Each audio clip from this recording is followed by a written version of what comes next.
우리 이야기의 주인공은 고향으로 돌아가기 위해 평생을 제국을 섬기며 보냈지만 배신을 당하고 결국 버림받았습니다.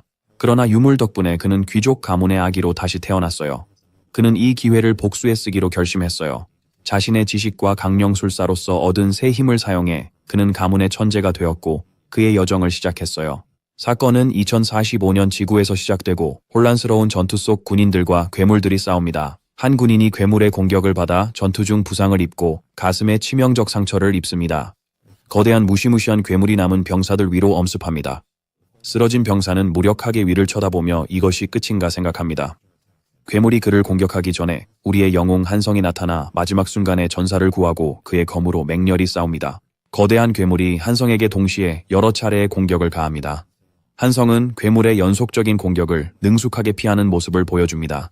그는 갑작스러운 공격을 간신히 피하고 무기를 발사해 괴물의 촉수 하나를 제거합니다. 한성은 구해준 병사에게 외칩니다. 우리는 그가 지구 마지막 방어부대의 최고 사령관임을 깨닫고 그는 병사에게 일어나 계속 움직이라고 합니다.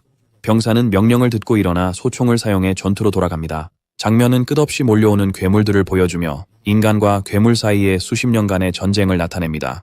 한성은 그들 앞에 남은 괴물들이 몇 안 된다고 설명하며 마침내 목표 앞에 서서 앞으로 돌진합니다. 마지막 괴물 앞에 도착했을 때 갑자기 거대한 황금 마법진이 그의 앞에 나타나 그를 놀라게 했다. 한성은 자신의 앞에 나타난 황금 마법진의 정체에 대해 충격을 받으며 궁금해한다. 지휘관의 병사 중 한 명이 혼란에 빠져 그의 갑작스러운 사라짐에 놀라 외칩니다. 한성은 호출에 응하라는 목소리를 듣고 갑자기 마법의 황금 사슬이 그를 묶습니다. 한성을 소환한 남자가 나타나는데 그는 성공적인 소환의 놀라움을 표현하며 다른 세계에서 온 영웅을 보게 되어 흥분한 늙은 마법사입니다. 그는 결속에 대해 들어본 적만 있었다. 한성은 이 빛나는 족쇄가 궁금했고 늙은 마법사는 그를 다른 세계에서 온 영웅으로 제국에 환영한다고 말한다. 갑자기 마법사는 한성에게 마왕을 물리쳐 그들의 세계를 구해달라고 합니다. 한성은 터무니없다며 경멸스럽게 반응하고 자신의 정체와 말하는 사람들 그리고 위치에 대해 화를 내며 묻습니다. 그는 한국에 있으며 이 말도 안 되는 소리에 시간을 낭비할 수 없다고 주장합니다. 마법사는 날카롭게 그를 제지하며 조용히 하라고 했습니다. 그러고 나서 마법의 계약 결속과 가스를 활성화하여 한성에게 극심한 고통을 주었고 한성은 비명을 질렀습니다. 마법사는 정중히 요청했을 때 말을 들었다면 마법이 아프게 하지 않았을 거라고 합니다. 한성은 고통 속에서 마법사가 결코 정중하지 않았다고 화가 납니다. 마법사는 사악한 마왕을 물리쳐 제국을 구해달라며 앞에 놓인 검을 가리킵니다. 마법사는 한성이 이 임무를 완수하면 아마도 그를 그의 원래 세계로 돌려보낼 수 있을 거라고 덧붙입니다. 그는 요청을 받아들일지 묻습니다. 한성은 어쩔 수 없이 동의합니다. 그리고 한성은 다른 세계의 제국으로 소환되어 영웅으로서 새로운 전투를 시작하게 된 이야기를 회상합니다. 그는 끊임없이 싸우고 끝없는 진압 임무를 수행했다고 설명합니다. 그는 제국의 끝없는 요청을 충족시키기 위해 계속해서 베고 또 베며 시간을 보냈습니다. 그는 제국을 위해 마왕 군대와 싸우며 3년이 지나고 5년이 지나고 10년이 지났습니다. 그는 마침내 마왕 발로르를 물리치기 위해 자신의 젊음을 희생했던 것을 회상하며 매일 밤 집으로 돌아가는 꿈을 꾸고 마침내 자유를 얻었다고 믿었습니다. 임무를 끝내자마자 노련한 마법사가 새로운 임무를 가지고 찾아왔습니다. 한성은 터무니없고 합의를 위반한다고 항의했습니다. 그러나 마법사는 제국을 구하는 것이 마왕을 죽이는 것으로 끝나지 않는다고 대답했습니다. 그는 통일전쟁에 반대하는 자들도 반란의 발생을 막기 위해 제거되어야 하며 한성에게 남은 마지막 위협이 하나 있다고 설명했습니다. 목표는 튜토니아 기사국가의 위험한 인물인 보틀이라는 사람이었습니다. 마법사는 그를 제거하면 자유를 얻을 것이라고 약속했습니다. 마법사는 그에게 조금 더 도와줄 수 있냐고 교묘히 물었습니다. 한성은 쓸쓸히 생각했습니다. 선택의 여지가 없었습니다. 그는 묶인 개일 뿐이었고 그들을 조용히 저주했습니다. 장면은 불타는 튜토니아 기사국으로 바뀌고 한성은 이 노예 상태가 언제 끝날지 궁금해합니다. 전투 중 한성은 그의 칼로 적을 찌르는 데 성공합니다. 한성은 그의 상대인 보틀과 대면하고 보틀은 그를 순진하다고 부릅니다. 한성은 다른 선택이 없다고 대답합니다. 한성은 바딜경에게 사과하고 바딜은 그가 다른 세계에서 온 영웅임을 알아봅니다. 부상당한 바딜은 한성에게 땅에 쓰러지며 곧 자신도 처분될 것이니 미안해하지 말라고 말합니다. 한성은 이제 끝났고 드디어 돌아갈 수 있다고 생각합니다. 갑자기 브란덴부르크 백작이 뒤에 나타납니다. 한성은 충격을 받습니다. 백작은 수고했다며 축하의 말을 하며 그의 등을 칼로 찌릅니다. 충격을 받은 한성은 자신을 찌른 사람이 브란덴부르크 백작임을 알아차립니다. 백작은 한성을 칭찬하며 그가 총사령관이자 제국의 성기사로서 끝까지 용감하게 싸웠다고 인정하지만 조롱하듯이 그렇게 충성스러운 사냥개는 드물다고 덧붙입니다. 한성은 쓰라린 진실을 깨닫고 백작을 개자식이라 부르며 자신을 지구로 돌려보내겠다는 약속이 거짓임을 확인합니다. 백작은 주인을 물어뜯을지도 모르는 사냥개를 계속 두는 게 무슨 소용이냐고 의문을 가집니다. 백작은 한성에게 작별을 고합니다. 한성은 땅에 쓰러지며 그들이 자신을 평화롭게 보내지 않을 것을 이미 알고 있었다고 생각하며 모두를 저주합니다. 마지막 숨을 내쉬며 그의 가슴에서 부활의 보석이 빛나자 한성은 이 굴욕을 잊지 않겠다고 맹세하며 자신을 속인 제국은 파멸로 대가를 치를 것이라고 다짐합니다. 그날 밤 한성의 삶은 눈을 감고 다른 삶은 공작 부인의 아들 데일의 탄생을 축하하며 눈을 뜹니다. 공작 부인은 갓 태어난 아기를 다정하게 바라보며 그에게 자신이 그의 어머니라고 말합니다. 갓 태어난 한성이 그녀와 그녀 옆에 서 있는 남자를 바라보며 그 여자가 나측다고 느낍니다. 갑자기 그는 기억해내고 그 남자를 알아봅니다. 제국에서 가장 위대한 강령술사이자 흑마법사인 잭슨 공작이야. 한성이 이것이 제국의 흑마법 중심지인 네크로폴리스, 특히 흑마법의 탑에 있다는 것을 깨달아. 그는 단 한 번의 환생만을 허락하는 부활의 돌이 작동했음을 기억한다. 그는 사냥개로 일하던 시절 언젠가 속박을 풀기 위한 방법으로 그 돌을 비밀리에 숨겨두었었다. 그의 새로운 출생의 운명은 운명에 맡겨졌고 운명은 그를 제국에서 가장 높은 귀족 가문 중 하나인 잭슨 공작가의 장남으로 만들었다. 아기는 금수저를 물고 태어난 것이 기뻐 미소를 짓는다. 그는 자라서 흑마법을 배우면 저 저주받은 제국인들을 전멸시키겠다고 몰래 맹세한다. 잭슨 공작은 아기가 울지 않는 것을 알아차립니다.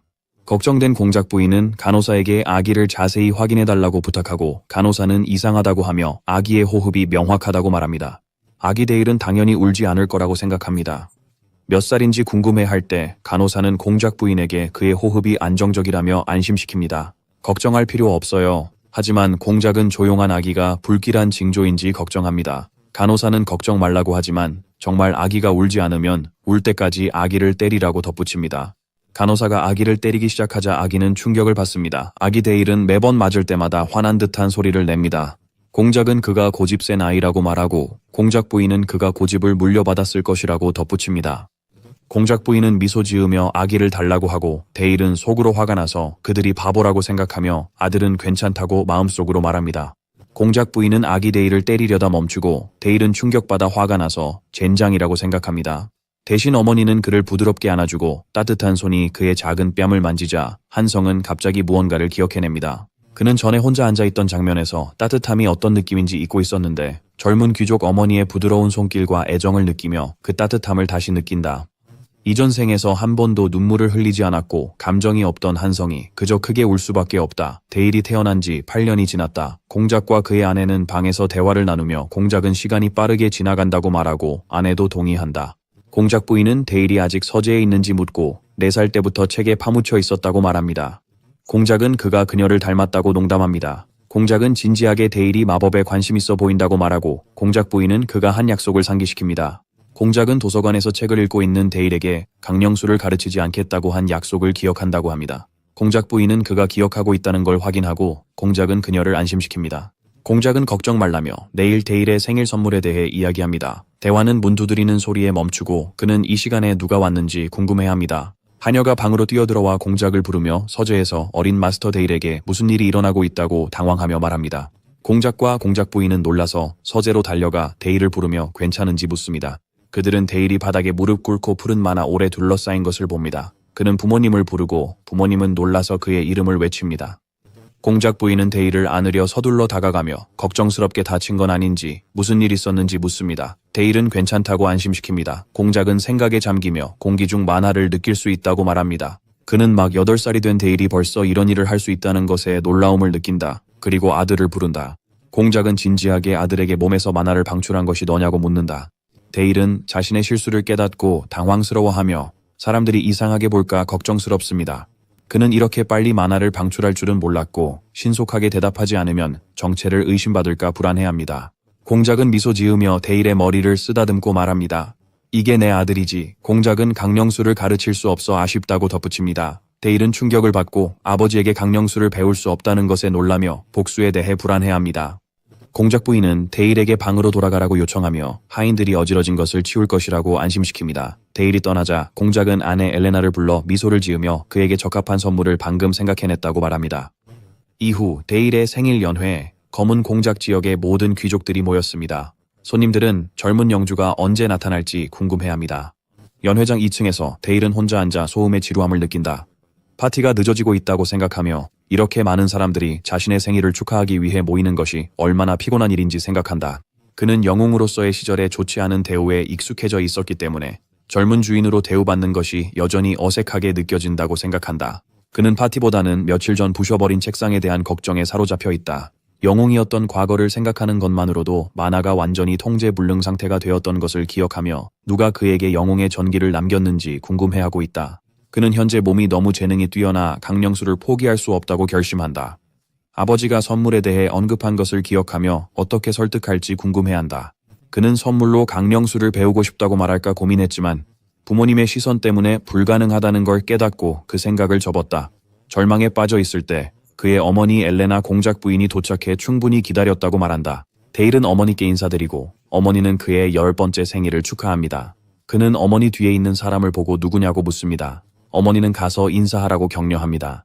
그의 어머니는 손님을 소개합니다. 그녀는 블루 매직 타워의 장로 중 한 명인 엘프 여성 세이비아 양으로 지혜로운 영혼이자 물 속성 마법의 전문가입니다. 어머니는 사비아 씨가 데일의 새 선생님이라고 발표합니다. 데일은 그녀가 나서자 놀랐고 그녀는 함께 일하게 되어 기대된다고 합니다. 어머니는 다시 생일 축하한다고 합니다. 데일은 재빨리 상황을 분석합니다. 그들은 그에게 마법탑에서 선생님을 임명했습니다. 그는 그들이 방어와 방해에 중점을 둔 물속성 마법을 배우게 하려는 계획임을 결론짓습니다. 이는 그의 어머니가 그를 어둠의 마법에서 멀리 두려는 결심이 확고하다는 것을 그에게 확신시킵니다. 사비아 선생님이 데일과 단둘이 얘기하고 싶다고 했고 데일은 동의했어요. 사비아는 자신이 물속성 마법만 가르치도록 고용되었다고 했습니다. 그녀는 데일이 다른 마법을 배우고 싶었을 거라며 실망했는지 영리하게 물었어요. 데일은 그녀의 통찰력에 놀랐고 사비아는 그가 강령술과 아버지의 어둠의 마법을 배우고 싶어 하는 것이 당연하다고 설명해요. 그녀는 블랙 공작의 결혼 조건이 제국 전역에 잘 알려진 사실이라고 덧붙입니다. 사비아는 그에게 이야기를 들려줍니다. 공작이 엘레나 부인을 구애하던 시절 그녀는 그의 어두운 명성에 두려움을 느꼈습니다. 그는 그녀를 위해 자신의 일을 자식들에게 물려주지 않겠다고 약속했어요. 세비아는 검은 마법탑의 장로들이 평소에 검은 로브 대신 순백의 옷을 입고 참석한 결혼식을 떠올립니다. 그녀는 결혼이 그 맹세에 기반한다고 설명하며 지금은 흑마법 배우기가 어렵다고 말합니다. 하지만 엘레나 부인을 설득할 방법을 찾겠다고 약속합니다. 그녀는 당분간 자신의 가르침을 따르라고 요청합니다. 데일은 질문으로 반박합니다. 그는 엘프로서 자연의 법칙을 중시하는 그녀가 흑마법과 강령술로 죽은 자를 되살리는 것을 싫어하지 않는지 묻습니다. 세비아는 그의 질문을 생각하며 미소 짓습니다. 흥미롭네요. 그녀는 또 다른 질문으로 답하며 죽은 자를 되살리는 성직자의 신성한 힘에 대해 묻고 그것이 자연의 섭리로 여겨지는지 그에게 질문합니다. 데일은 그녀의 대답에 놀랐다. 세비아는 강령술과 부활이 그녀에게는 같다고 주장한다. 데일은 그녀가 보통 고집스러운 엘프들과 다르다는 것을 깨닫고 그녀가 좋은 선생님이 될 것이라 생각한다.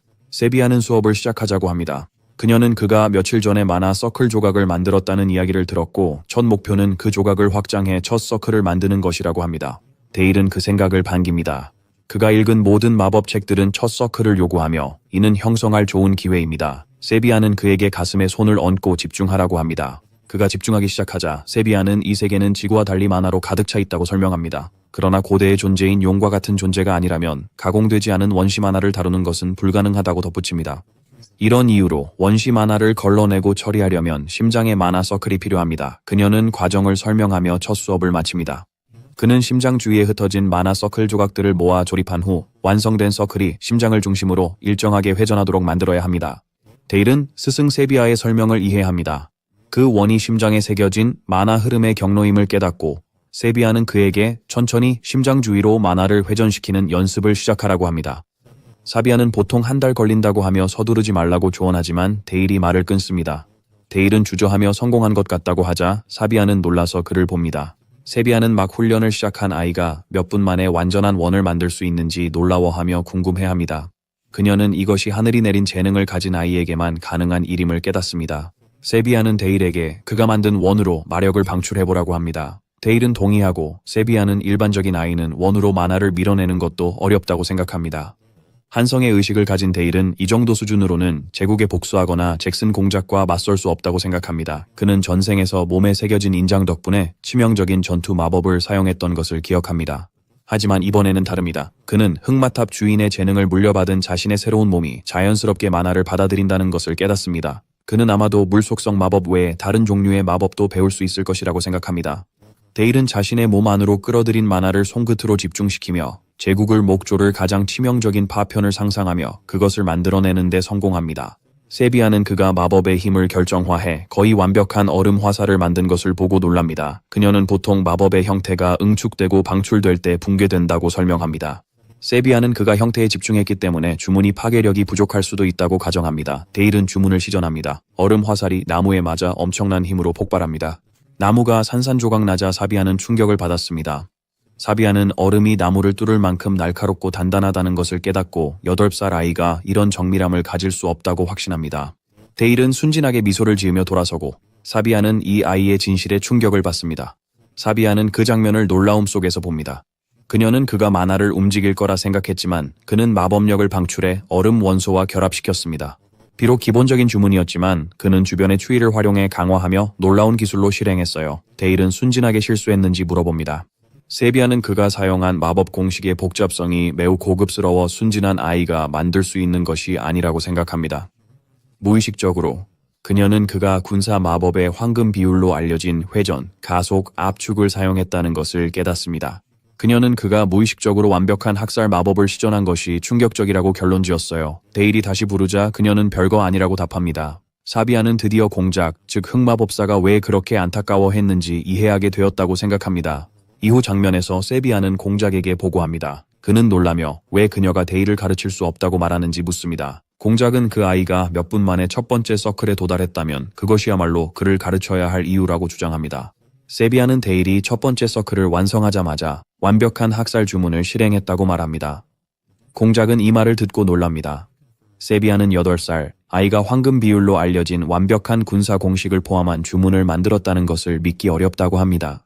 그녀는 보고를 마치며 충격적인 결론을 전했습니다. 젊은 주인 데일이 살인의 재능을 가졌다고 공작에게 말한 것입니다. 공작은 생각에 잠긴 표정으로 세비야 양이 데일을 가르칠 수 없다는 말인지 물었습니다. 특히 그녀가 살인을 반대하는 블루타워의 원로라는 점에서 말입니다. 세비야는 이를 부정하며 바로 그 이유 때문에 그녀가 직접 올바른 길로 그를 지도하고 싶다고 확인합니다. 공작은 그런 경우 거절할 이유가 없다고 말합니다. 세비야는 젊은 영주 데일이 배우고 싶어하는 마법이 이미 있는 것 같다고 설명하지만 그게 공작의 암흑 마법이라는 사실에 놀란다고 말합니다. 사비야는 흑마법사의 사랑 이야기를 듣고 그가 엘레나 부인에게 한 약속을 존중한다고 말합니다. 하지만 그녀는 이 약속이 그에게 아이의 미래를 결정할 권리는 없다고 주장하며 특히 젊은 영주가 뛰어난 재능을 가졌다고 강조합니다. 한편 데일은 계단 위에서 엿듣고 있었지만 그들의 말을 전혀 이해하지 못한다고 합니다. 그는 답답해 보이며 그들이 자신에 대해 이야기한다고 추측합니다. 그는 자신의 첫 번째 주문의 위력에 놀라며 생각하고 심지어 타워의 사비야 부인조차도 매우 놀란 것 같다고 주목합니다. 그는 한숨을 쉬며 앞으로는 자신의 힘을 더 조심스럽게 조절해야겠다고 결심합니다. 그의 생각은 젊은 영주 데일이라는 목소리에 끊긴다. 그는 바닥에 누워있다가 일어나 미소 짓는다. 갑옷을 입은 남자다. 데일은 신나게 그를 부르며 헬무트 삼촌에게 왜 여기 있는지 물어봅니다. 더 중요한 것은 그가 어디에 있었는지 묻습니다. 헬무트는 웃으며 그가 공작령을 지키는 임무를 수행하고 있었다고 대답합니다. 그는 무시무시한 괴물들을 쓸어버렸다고 설명한 후 데일을 품에 안아 올립니다. 데일은 미소 지으며 삼촌이 던전을 정복하고 있었다는 것을 이해합니다. 이 세계에서 던전의 출현이나 몬스터의 범람은 어떤 지방에서도 큰 사건이며 이는 마왕 시대부터 계속되어 온 일이라고 데일은 생각하며 설명한다. 괴물의 공격으로 인한 정착지의 피해는 적지 않습니다.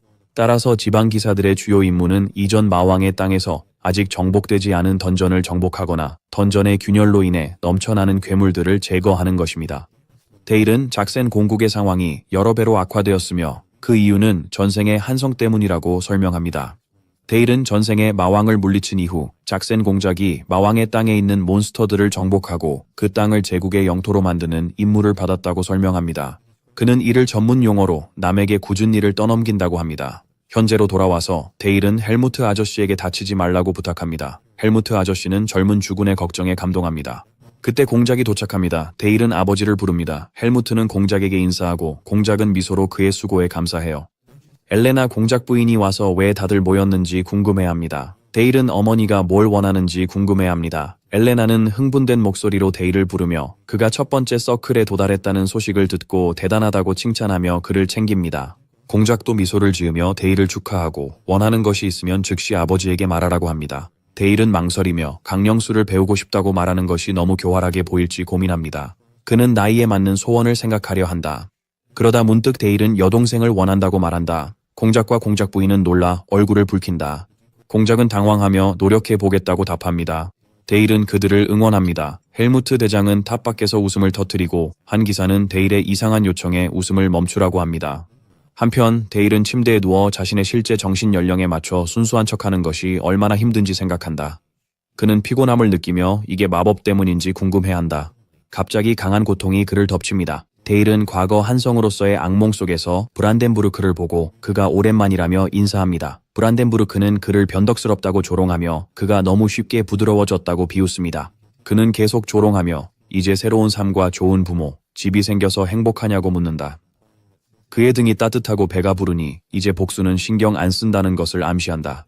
그의 얼굴이 사악한 미소로 일그러지며 한성에게 제국이 그를 찾을 것이라고 경고합니다. 그리고 그를 이 세상에서 완전히 지워버릴 때까지 끈질기게 그를 찾을 것이라고 확신시킵니다. 데일은 갑자기 깨어나 헐떡이며 주위의 만화가 격렬하게 폭발하는 것을 발견합니다. 그는 심장이 터질 것 같은 고통을 느끼며 가슴을 움켜잡습니다. 데일은 이것이 만화 오버플로우라는 것을 깨닫고 제국인들을 저주합니다. 그들이 자신을 가만두지 않을 것이라 생각합니다. 결국 기분이 나아지길 바라며 밖으로 나가 차가운 공기를 쐐니다. 하지만 만화 폭주는 더 심해졌다. 세비야 선생님이 갑자기 나타나 그가 아파 보인다고 하자 데일은 놀랐다. 세비야는 그의 상태가 만화 폭주라며 재능 있는 아이에게는 예상되는 일이라고 했다. 그러나 그녀는 그에게서 위험한 기운이 느껴집니다. 세비야는 데일의 만화를 진정시키려 그의 손에 손을 얹으며 이 아이의 마법이 원한으로 가득 차기 전에 조치를 취해야 한다고 생각합니다. 그녀는 폭발하는 만화를 진정시킨다. 데일은 만화 오버플로우가 사라진 걸 알아차린다. 세비야가 그의 이름을 부르자 그는 대답한다. 세비야는 그에게 마법의 본질은 마음의 거울과 같아서 같은 주문이라도 시전제에 따라 속성이 달라진다고 설명합니다. 그녀는 그의 마법이 생명을 앗아가는 위험한 재능이라고 말하며 그에게 책을 줍니다. 세비야는 그를 가르칠 수 있어 다행이라고 느낍니다. 데일은 그 책을 보고 놀랍니다. 그것이 강령술 마법서임을 알았기 때문입니다. 세비야는 웃으며 운명이 그를 자신에게 데려왔다고 느낀다고 말하고 그의 생일을 축하합니다. 데일은 깊은 감동을 받아 그의 선생님을 껴안고 그녀는 놀랐지만 그의 머리를 쓰다듬으며 이 나이에 아직도 응석받이라는 농담을 건넵니다. 며칠 후 데일과 사비야는 북문 밖의 평원으로 갑니다. 데일은 토끼에 대해 묻습니다. 사비야는 토끼가 있다고 확인하며 그가 아버지와 사냥 갔던 때를 기억하라고 합니다. 데일은 준비합니다. 데일은 토끼에 집중해 치명적인 얼음 주문을 쏩니다. 사비야는 그를 보며 방금 생명을 앗아갔는데도 그의 손가락이 떨리지 않는 걸 주목합니다. 그녀는 그의 이름을 부르며 같은 마법이라도 시전자마다 형태가 독특하다고 생각한다. 사비야 선생님은 수업을 이어가며 토끼에게 일어난 일을 설명한다. 그녀는 데일에게 손가락이 왜 떨리지 않았는지 아느냐고 묻습니다. 그는 생명을 앗아갔을 때 잘 모르겠다고 답합니다. 그녀는 마법의 본질이 마음을 비추는 거울과 같다고 설명합니다. 그것은 시전자의 마음속에 있는 것을 만화 입자를 통해 실체화하기에 마법은 항상 사용자의 내면을 드러냅니다. 데일은 조용히 듣고 있습니다. 세비야는 계속 설명합니다. 파이어월 같은 주문 이름조차도 명확한 정신적 이미지를 통해 상상을 고정하는 수단일 뿐이며 다른 탑의 마법도 이 원칙과 다르지 않다고 합니다. 붉은 탑은 힘으로, 파란 탑은 조화로 질서를 중시합니다. 그녀는 각 탑의 철학이 마법 형태에 반영된다고 언급합니다. 그녀는 빨강, 파랑 외에도 검정, 흰색, 녹색 탑들이 있으며 각자의 철학이 있다고 덧붙였습니다. 그러다 갑자기 멈추고는 이 수업이 아직 데일에게 너무 이르다고 말해 데일을 혼란스럽게 했습니다. 세비야는 그가 사냥한 토끼의 시체로 좀비를 만드는 기본적인 방법을 가르칩니다. 그녀는 이 마법이 시체를 다시 일으켜 세우고 시전자에게 통제할 수 있도록 만화를 사용한다고 설명합니다. 데일은 수업에서 배운 대로 시체의 머리, 척추, 무릎에 마법의 실을 붙입니다. 데일은 마법 에너지의 흐름을 성공적으로 제어하고 그의 선생님은 그를 칭찬합니다. 그녀는 그에게 다음 주문을 시도하라고 하고 데일은 동의합니다. 보라색 오라가 감도는 좀비 토끼가 앞에 서자 데일은 얼음 갑옷 주문을 위해 에너지를 집중합니다. 그는 좀비 토끼를 얼음 갑옷으로 감싸는 데 성공합니다. 사비야는 그가 만든 갑옷의 형태가 매우 괜찮다고 언급합니다. 그녀는 미소를 지으며 방어 능력을 시험할 시간이라고 말하고 자신의 얼음 주문을 준비합니다. 사비야가 강력한 얼음 화살을 갑옷 입은 토끼에게 쏩니다. 갑옷은 공격을 막아내고 산산조각이 납니다. 데일은 선생님의 공격을 막아낸 것에 기뻐합니다. 사비아는 그를 다시 칭찬하고 그가 무언가 말하고 싶어 보인다고 느낍니다. 그래서 요청이 있는지 묻습니다. 데일은 열정적으로 긍정합니다. 데일은 선생님에게 강령술과 물 마법을 마스터할 수 있도록 도와달라고 요청합니다. 세비아는 미소를 지으며 그를 놀라게 하고 단호히 거절합니다. 데일은 그녀의 대답에 충격을 받습니다. 그녀는 그에게 오늘 그가 한 것은 물 마법의 기초에 불과하다고 설명합니다. 그녀는 물 마법이 다른 종류의 마법처럼 더 깊은 이해와 고급 통찰력을 요구하며 그것이 점점 더 어려워진다고 설명합니다. 그녀는 일반 초보자에게 주문 하나 배우기도 어렵다고 덧붙입니다. 동시에 두 종류 마법을 쓰는 이중 마법사가 되려는 생각은 그의 나이에 매우 어렵고 그녀에게는 과한 야망처럼 보입니다. 데일은 야망이라는 말에 충격을 받고 그녀가 자신의 능력을 보고도 여전히 부족하다고 생각한다고 느낍니다. 그는 그녀가 함께 길을 찾겠다고 했던 약속을 떠올리며 실망합니다. 세비아는 그가 그런 상태일 때 수업을 끝냈습니다. 그날 밤 데일은 스터디룸에서 혼자 해낼 수 있음을 증명하기로 결심합니다. 그는 직접적인 지도가 없어도 마법을 배우기로 하며 어둠의 마법 에너지로 둘러싸여 자기 주도 학습에 몰두합니다.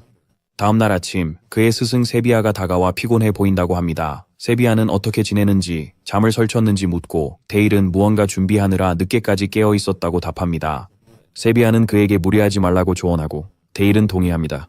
나중에 눈 덮인 평원에서 데일은 어둠의 마법진과 얼음 마법을 결합하여 준비한 것을 시연하기 시작합니다. 좀비 토끼에게 업그레이드된 가시 얼음 갑옷을 입히고 있습니다. 세비아는 그를 보며 완전히 마스터했다고 말합니다. 갑자기 얼음 갑옷이 부서지며 날카로운 파편으로 터지고 세비아는 놀라며 설이 폭발인지 궁금해합니다. 하지만 그게 끝이 아닙니다. 좀비 토끼가 어둠의 에너지를 모으고 시체 폭발을 일으킵니다. 날아가는 얼음 조각들이 어둠의 폭발과 합쳐져 사비아를 향해 공격합니다. 사비아는 얼음 파편과 어둠의 에너지 샤워 속에 있게 됩니다. 공격이 잠잠해진 후 데일은 마법 방패로 자신을 보호한 선생님 앞에 서서 자신이 시체 폭발과 서리 폭발을 결합했다고 설명하며 물 마법과 어둠 마법을 결합했다고 자신감 있는 미소를 짓습니다. 한 손에 얼음 마법 구슬, 다른 손에 어둠 마법 구슬을 들고 그는 이게 이중 마법사로 충분한지 묻습니다. 세비아는 파괴의 한가운데서 놀라 침묵하며 이런 공격 스타일은 처음 본다고 생각합니다. 그녀는 공격을 분석하며 얼어붙은 갑옷에서 나온 서리 폭발이 시체 폭발과 결합하여 더 넓은 범위의 피해를 입혔다는 것을 깨닫습니다. 그녀는 날카로운 얼음 파편과 토끼뼈가 칼날처럼 사방에 박혀 있다는 것을 주목합니다.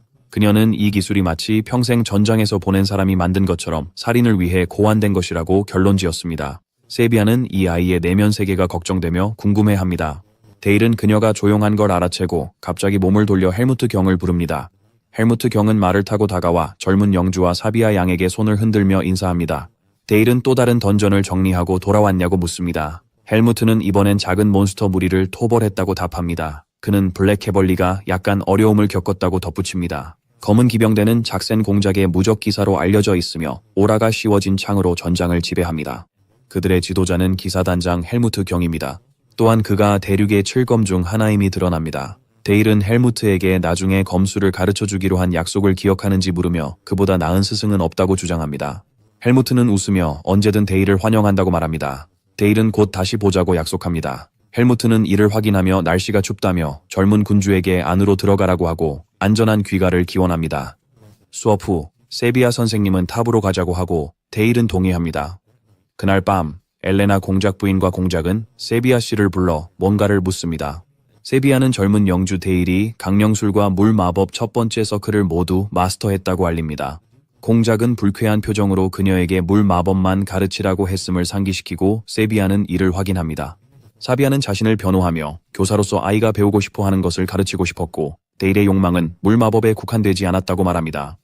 엘레나 공작 부인은 다일의 소망이라며 세비아에게 계속 물 마법을 가르쳐 달라고 부탁합니다. 세비아는 동의하고 공작과 공작 부인은 그녀에게 감사해야 합니다. 세비아는 떠나기 전에 엘레나 공작 부인에게 데일에게 강령술을 가르치지 않겠다는 공작과의 약속을 깨게 만든 것에 대해 진심으로 사과합니다. 사비아가 떠난 후 공작 부인은 한숨을 쉬며 아들이 평범하지 않다고 말합니다. 그는 이중 마법사입니다. 8살인데 그녀는 가끔 무섭다고 인정하지만 그것이 그를 그들의 아들로 만든다고 합니다. 공작은 그녀의 이름을 부릅니다. 그는 직접 데일에게 강령술을 가르치고 싶다고 말하며 그녀를 놀라게 합니다. 영주로서 여러 동기가 있다고 설명합니다. 그는 후계자가 마법사로서의 임무를 감당할 힘을 갖길 바랍니다. 재능 있는 제자를 받아들이고 싶어하며 아버지로서 유산을 아들에게 전하고 싶어합니다. 공작은 아내에게 약속을 어긴 것에 대해 깊이 사과합니다. 엘레나는 강령술에 대한 대중의 인식이 여전히 나쁘고 모두가 그것을 죽음의 마법이라고 수군거린다는 것을 이해한다고 대답합니다. 그녀는 처음에는 막으려 했던 이유를 설명하지만 이제는 반대로 요청합니다. 데이를 강력한 네크로맨서로 키워 그들을 쉽게 무찌를 수 있게 해달라고 합니다. 공작은 감동하여 그녀에게 정말 이해하는지 묻고 그녀가 그를 안아주며 확인하자 그는 이해한다고 대답합니다. 그는 아들을 최고의 인재로 만들기 위해 자신이 가진 모든 것을 걸겠다고 맹세합니다. 나중에 공작은 데일과 함께 첫 수업을 시작하며 그에게 큰 실망을 표현합니다. 공작은 아들에게 그동안 무엇을 움직이고 있는지도 모른 채 죽은 자를 움직여왔냐고 꾸짖습니다. 데일은 속으로 화가 나서 생각합니다. 그의 스승 세비야는 기본적인 것만 가르쳤는데 그에게 무엇을 기대했을까요? 데일은 자신이 배운 기본을 아버지에게 보여주자마자 아버지가 그를 성의 지하에 있는 검은 공작의 마법 작업장으로 데려갔다고 설명합니다. 공작은 데일에게 엄하게 말합니다. 자신과 함께 훈련하는 동안에는 그러한 원시적인 마법을 완전히 잊어야 한다고. 공작은 첫 번째 수업이 모든 생물의 완전한 골격과 근육 구조를 암기하는 것부터 시작할 것이라고 발표합니다. 데일은 많은 책더미에 둘러싸여 힘없이 아버지에게 네라고 답합니다. 데일은 이 책들을 깨닫습니다. 그의 옛세계에서 의사들만 접할 수 있었던 매우 전문적인 텍스트입니다. 며칠 동안 모든 단어를 외운 후 그의 아버지는 드디어 그에게 기초를 마쳤다고 말합니다. 데일은 드디어 실용적인 마법을 배우게 되어 기쁩니다. 공작은 이제 진짜 수업이 시작된다고 확인합니다. 그들은 고블린 시체 앞에 서 있고 데일은 놀랍니다. 공작은 아들의 혼란스러운 표정을 보고 미소 짓습니다. 공작은 설명하기를 초보 마법사는 검사의 시신을 단순한 좀비로만 움직일 수 있지만 숙련된 마법사는 보병의 시신으로부터 데스나이트를 만들어낼 수 있다고 합니다. 공작은 앞에 있는 고블린 시체를 가리키며 지금 여기에는 언데드 병사가 하나 있다고 말합니다. 그리고 도전적으로 데일에게 묻습니다. 어떻게 움직일 것인가? 데일은 고블린 시체를 움직이려 시도하지만 그것이 토끼보다 훨씬 어렵다는 것을 깨닫습니다. 고블린은 많은 뼈를 가진 이족 보행 생물로 훨씬 더 복잡한 만화실 연결이 필요합니다. 그는 시체 조종이 어려워 느리고 뻣뻣하게 움직입니다. 복잡한 인형을 다루는 느낌입니다. 다니엘 데일은 시체 방어력을 높이려 강직 마법을 사용한 게 실수였는지 고민합니다. 관절과 근육이 너무 뻣뻣해져 움직일 수 없자 그는 어찌할 바를 몰라 무력하게 서 있습니다. 공작은 개입하여 데일에게 시체를 강화하려고 사후 경직을 가속화하는 아이디어는 좋았지만 단점은 움직임을 너무 제한하는 것이라고 설명합니다.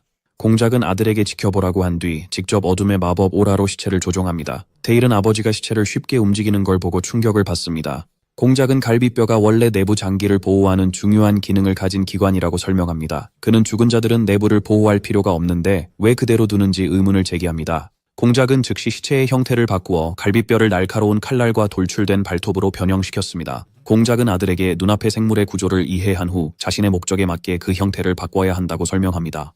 그는 이것이 암흑 마법의 기초라고 결론지었습니다. 데일은 감탄하며 아버지를 부릅니다. 데일은 아버지에게 블랙타워가 따르는 철학에 대해 묻습니다. 공작은 하나의 진실로 대답합니다. 공작은 진실이 항상 죽음 속에 있으며 그렇기 때문에 그 진실에 도달하기 위해서는 삶의 무게를 이해해야 한다고 설명합니다. 공작이 데일의 어깨에 손을 얹자 그의 전생의 고통스러운 기억이 생생하게 떠올랐습니다. 한성은 불길 속에서 무릎을 꿇고 목숨을 구걸하는 남자를 외면하고 피로 물든 칼을 들어 그를 죽이려 했던 순간이었습니다. 이 기억은 데일의 등골을 오싹하게 만들고 공작은 그의 창백한 얼굴을 보고 괜찮은지 묻습니다. 데일은 빨리 고개를 저으며 아버지에게 괜찮다고 안심시킵니다. 데일의 마법 실력이 날로 발전함에 따라 자귀가 그에게 흑마법을 가르치고 있다는 소문이 제국 전역에 널리 퍼졌습니다. 공작의 서약 위반과 결혼 약속은 귀족 사회에 큰 충격을 주었고 이를 책임진 데일은 제국의 귀족들을 포함한 많은 사람들의 집중적인 감시와 주목의 중심이 되었습니다. 제국의 귀족들은 그를 끊임없이 주시하기 시작했습니다. 몇 주 후 공작 영지의 훈련장에서 데일은 헬무트 아저씨와 함께 목검으로 진지하게 검술 훈련을 하는 모습이 보여집니다. 그들은 치열하게 공격을 주고받으며 데일은 헬무트의 손에서 검을 쳐낸다. 헬무트가 놀라며 검이 땅에 떨어진다. 헬무트는 웃으며 젊은 주군을 칭찬하고 그의 움직임이 인상적이라고 말한다. 데일은 기사인 자신이 그렇게 쉽게 검을 떨어뜨릴 리가 없다고 대답합니다. 데일은 헬무트가 자신에게 봐주고 있다고 비난합니다. 헬무트는 강하게 부인하며 실제 검술을 사용했으며 보통 사람이라면 한 방에 죽었을 것이라고 주장합니다. 헬무트는 데일의 뛰어난 검술 실력을 칭찬하며 그가 마법사인 것이 아쉽다고 말합니다. 그는 마법사들은 항상 경호원과 방어 마법으로 보호받기 때문에 데일이 이렇게 열심히 훈련할 필요가 없다고 덧붙이며 왜 그렇게 하는지 묻습니다. 헬무트는 데일의 붕대 감은 손을 보고 부상당할 정도로 무리하지 말라고 조언합니다. 데일은 당연히 이유가 있다고 확인합니다. 데일은 미소를 지으며 작센 공작의 아들이 경호원과 방어 마법에만 의존하는 것은 한심할 것이라고 설명합니다. 그는 대륙의 7검 중 하나에게 직접 훈련을 받을 기회를 놓칠 수 없다고 덧붙입니다. 헬무트는 데일의 대답에 감명받아 크게 웃고 자신에게 데일 같은 아들이 있다면 더 바랄 게 없다고 합니다. 데일은 미소 지으며 드디어 헬무트에게서 높은 평가를 받는 날이 왔다고 말합니다. 그때 엘레나 공작 부인이 와서 그들이 기분 좋아 보인다고 합니다. 데일은 그녀에게 인사합니다. 데일은 왜 추운 곳에 왔냐고 묻자 그녀는 아들이 얼마나 열심히 일하는지 보러 왔다고 답합니다. 그녀는 그에게 전할 소식이 있다며 요청한 생일 선물을 상기시킵니다. 데일은 요청한 선물을 기억하려 애쓰며 혼란스러워합니다. 회상 장면에서 그가 부모님께 여동생을 원한다고 요청하는 모습이 보입니다. 데일은 이 말을 듣고 놀랍니다. 그의 어머니는 미소 지으며 그에게 여동생을 잘 돌보라고 합니다. 데일은 확신에 찬 열정으로 그렇게 하겠다고 대답합니다. 10달 후 데일은 갓 태어난 여동생을 바라보고 있습니다. 그의 어머니는 그녀가 놀랍지 않냐고 묻고 데일은 그렇다고 대답합니다. 그녀가 너무 작아서 놀란 데일은 아기의 볼을 만지며 여동생이라는 게 아직도 믿기지 않는다고 말하고 그녀가 놀랍다고 합니다. 그의 어머니는 아기를 안고 싶냐고 물었고 데일은 긴장하며 망설였습니다. 어머니는 물러서지 말라고 격려했고 공작은 아기를 안는 게 어렵지 않으며 자신도 쉽게 할 수 있었다고 안심시켰습니다. 데일은 아기 여동생을 안고 있고 어머니는 그녀가 데일과 닮았다고 하며 어떻게 생각하냐고 묻습니다. 엘레나 공작 부인은 아기가 아버지가 안았을 때는 많이 울었는데 데일 품에서는 조용했다고 놀랍니다. 아기가 평화롭게 미소를 짓자 공작은 아들 데일에게 아기 여동생을 안고 있는 기분이 어떤지 묻습니다. 데일은 아버지에게 아기가 깃털처럼 가볍지만 큰 무게를 느낀다고 대답합니다. 공작은 이것이 생명의 무게라고 하며 이 느낌을 절대 잊지 말라고 조언합니다. 공작 부인은 데일에게 수업 시간이 되었고 사비아 선생님이 기다리고 있다고 상기시킵니다. 장면은 눈 덮인 평원으로 바뀌고 사비아 선생님이 데일에게 오늘 실전 훈련 대결을 할 것이라고 말합니다. 데일은 망설이며 정말로 공격해도 되는지 묻고 사비아는 주저하지 말고 가진 모든 것을 사용하라고 격려합니다. 데일은 동의하고 마법진을 준비하기 시작합니다. 사비아도 자신을 준비하며 그가 얼마나 발전했는지 보겠다고 생각합니다. 데일은 큰 얼음 화살을 선생님에게 발사하며 공격을 시작합니다. 사비아는 공격을 가볍게 받아내고 얼음 화살을 손으로 부숩니다. 그리고 시작 공격치고는 너무 느리다고 말합니다. 그녀는 남은 얼음 조각을 들고 데일을 놀리며 데일은 그녀의 반응에 놀랍니다. 사비아는 데일에게 얼음 조각을 힘차게 던지며 방어막을 올리라고 소리칩니다. 얼음 투사체가 데일이 있는 곳에 떨어져 폭발을 일으킵니다. 데일은 땅에서 일어나면서 만약 공격을 막지 못했다면 심각한 부상을 입었을 것이라고 생각합니다. 세비아는 그를 보며 짧은 순간에 얼음 방패 주문을 성공적으로 시전하여 자신을 보호한 그의 능력에 감탄합니다. 세비아는 그의 성과를 훌륭하다고 묘사하며 다시 시도해보라고 요청합니다. 데일은 새로운 마법 공식인 얼음 벽에 집중하며 응답합니다. 데일은 땅에 손을 대고 주문을 실행하여 얼음 벽이 솟아오르도록 명령합니다. 세비아는 이 움직임에 놀라며 결투 중에 왜 얼음 벽 같은 방어 마법을 쓰는지 궁금해합니다. 세비아는 데일이 얼음의 분자 결합을 강화하는 공식을 사용해 밀도를 크게 높여 강철처럼 단단하게 만들었다는 것을 깨닫습니다. 그녀는 이 방어적 움직임의 이유가 궁금하며 아마도 그녀의 마지막 공격 후 숨을 고르려는 것이라고 생각합니다. 하지만 벽 뒤에서 데일은 새 주문을 준비 중이었습니다. 얼음 폭발, 분열 공식. 그런 다음 그는 벽이 폭발하도록 명령합니다. 거대한 얼음 벽이 폭발하며 사비아는 그 폭발이 모든 방향으로 얼음 파편을 날리도록 설계되었음을 깨닫고 자신이 그 공격선에 있음을 알게 됩니다. 데일은 자신의 공격이 성공한 것을 기뻐하며 방금 발동한 주문에 대해 생각합니다. 그것은 복합 주문으로 매우 단단한 얼음 장벽을 다시 압축한 후 폭발 마법을 적용한 것이었습니다. 그는 생각 속에서 얼음의 분자 결합을 먼저 강화한 후 압축했기 때문에 그것을 효과적으로 수류탄으로 변형시켰다고 설명합니다. 데일은 자신감 있게 피어오르는 연기를 보며 이번엔 스승이 피하기 어려울 거라 믿습니다. 연기 속 스승의 모습을 보고 걱정스럽게 묻고 그녀의 몸이 얼어붙고 부서지는 걸 보고 걱정스럽게 이름을 외칩니다. 세비아가 그녀를 닮은 얼음 조각상 뒤에서 미소 지으며 나타나 그를 부른 것이냐고 묻습니다. 데일은 그가 본 것이 환영이었다는 것을 깨닫고 충격을 받습니다. 세비아는 그의 뛰어난 실력을 칭찬하며 공격으로 뺨에 작은 상처가 났다고 말합니다. 그녀는 첫 번째 서클의 마법사가 탑의 장로를 다치게 할 줄은 상상도 못했다고 인정합니다. 데일은 서둘러 사과하며 그녀를 다치게 할 의도는 없었다고 말합니다. 세비아는 그걸 알고 있다며 오늘 그가 준 상처에 오히려 감사하다고 덧붙입니다. 이는 데일을 혼란스럽게 만듭니다. 사비아 선생님은 상처에 감사하며 데일에게 이것이 그가 자신의 모든 힘을 보여줄 만큼 그녀를 신뢰한다는 의미 아니냐고 묻습니다. 사비아는 그의 앞에 무릎을 꿇고 선생님으로서 매우 행복하다고 주장합니다. 데일이 정말 사실이냐고 묻자 그녀는 물론이라며 그를 훌륭한 학생이라 부릅니다. 사비아는 데일의 머리를 쓰다듬고 그가 그런 마법 공식을 만든 것에 놀랍니다. 데일은 모든 공이 그녀의 가르침 덕분이라고 말합니다. 데일은 선생님이 생각에 잠긴 것을 보고 조용해집니다. 이후 공작은 세비야 씨에게 그녀의 뺨에 난 상처에 대해 묻습니다. 그녀는 젊은 영주와의 수업 중 자신의 미숙함으로 인해 받은 상처라고 대답하며 그 주문에 형언할 수 없는 날카로움을 칭찬합니다. 공작은 그녀에게 항상 빚을 지고 있다고 느낀다고 말하지만 사비야는 재능 있는 학생을 가르치는 것이 기쁨이라고 합니다.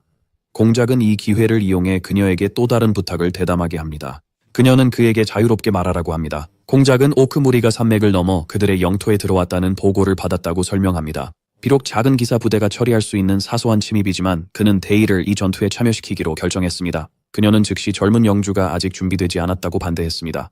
공작은 그가 전장에서 뛰어나기를 요구하는 것이 아니라 작센 가문이 영토의 안전을 책임지는 것이 의무라고 명확히 설명합니다. 그는 장남으로서 예외가 될 수 없으며 이 의무를 이해해야 한다고 주장합니다. 세비야가 걱정하며 고민하는 동안 공작은 그녀에게 자신의 유물을 데일에게 줄 것이라며 그가 그 힘을 제어하도록 그녀에게 안내해달라고 요청합니다. 그 유물은 막대한 힘과 깊은 생각을 지니고 있으며 생명력이나 만화를 희생하여 사용할 수 있다고 설명됩니다. 힘이 강력할수록 더 어렵고 위험해지며 극단적인 경우에는 죽음에 이를 수도 있습니다. 공작은 섹슨 가문이 오랜 세월 동안 이 힘을 다루고 통제해왔다고 설명합니다. 장면은 성의 유물 무기고 앞쪽으로 전환됩니다. 공작은 장남인 데일에게 다가오는 전투를 준비해야 하지 않겠냐고 묻습니다. 데일은 전투라는 말을 듣고 놀라지만 곧 전투에 나가게 된다는 사실에 흥분합니다.